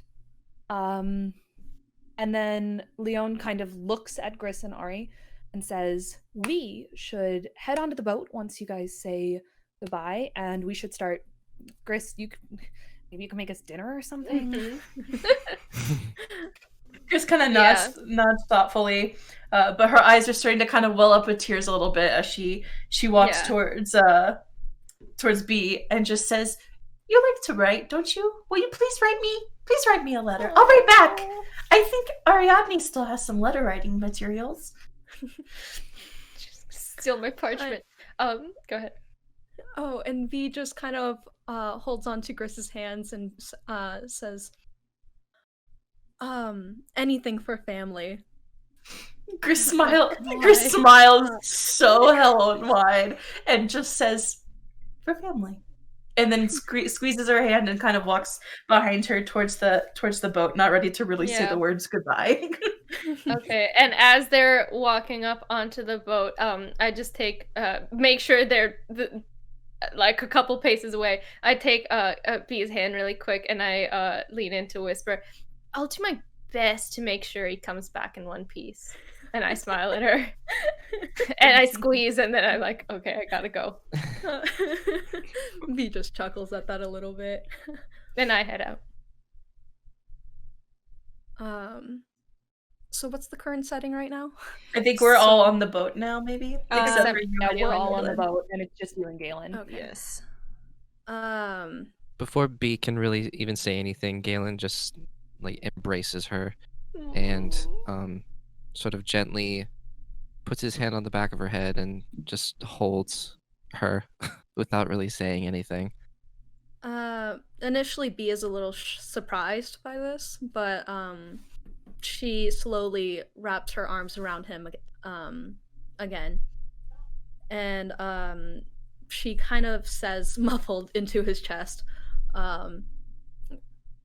"Thank you for making Aquara feel like home again, at least for a little bit."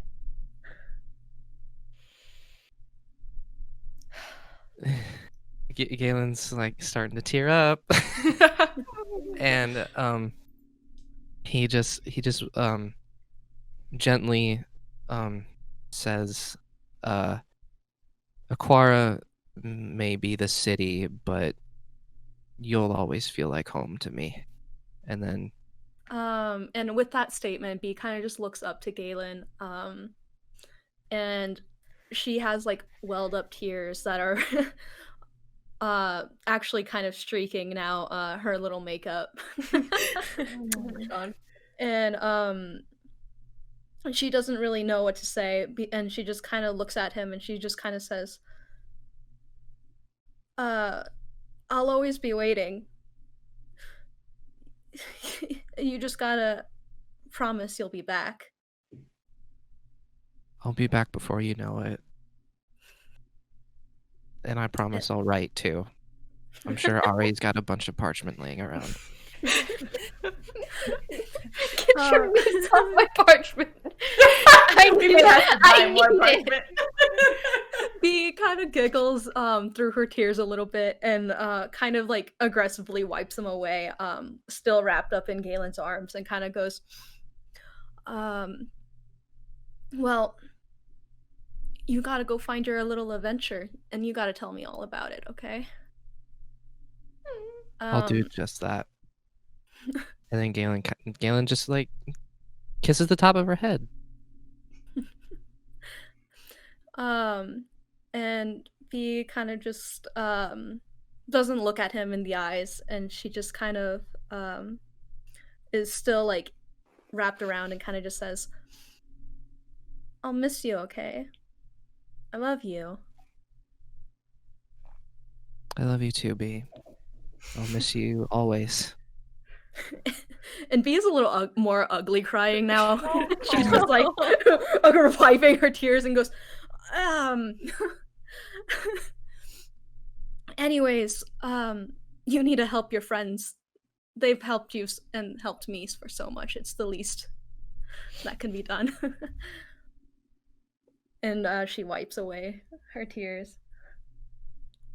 And Galen just kind of looks at her and just says, "You're right, but my main priority is going to be making my way back to you. And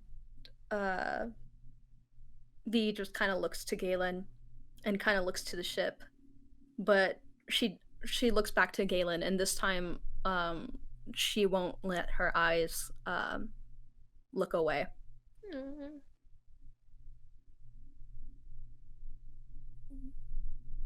Galen makes eye contact and sort of just drops his arms and then takes his hand in B's and runs his thumbs over them and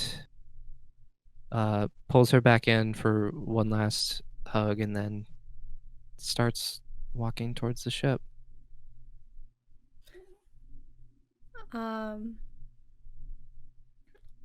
And B, kind of as he's walking away, kind of just goes and kind of yells to a little bit of the rest of the cast and kind of goes, "Make sure he stays off that sun drop, please."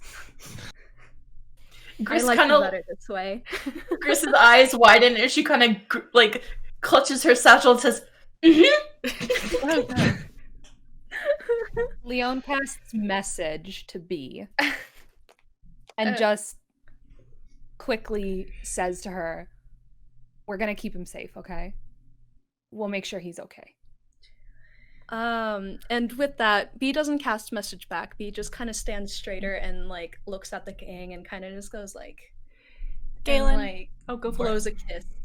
So as you, Galen, you board the ship and pull up the gangplank and you start readying the ship. And as Ari pulls up the anchor for you at your request, you can hear faintly someone call Miss Bofkin into the wind. And as the sails unfurl, you look back, and there's a woman in white standing next to B. On her shoulder leans an older woman who looks to the ship and opens her mouth as if to say something. But whatever she says is lost to the wind and the sails. And we'll be back next week!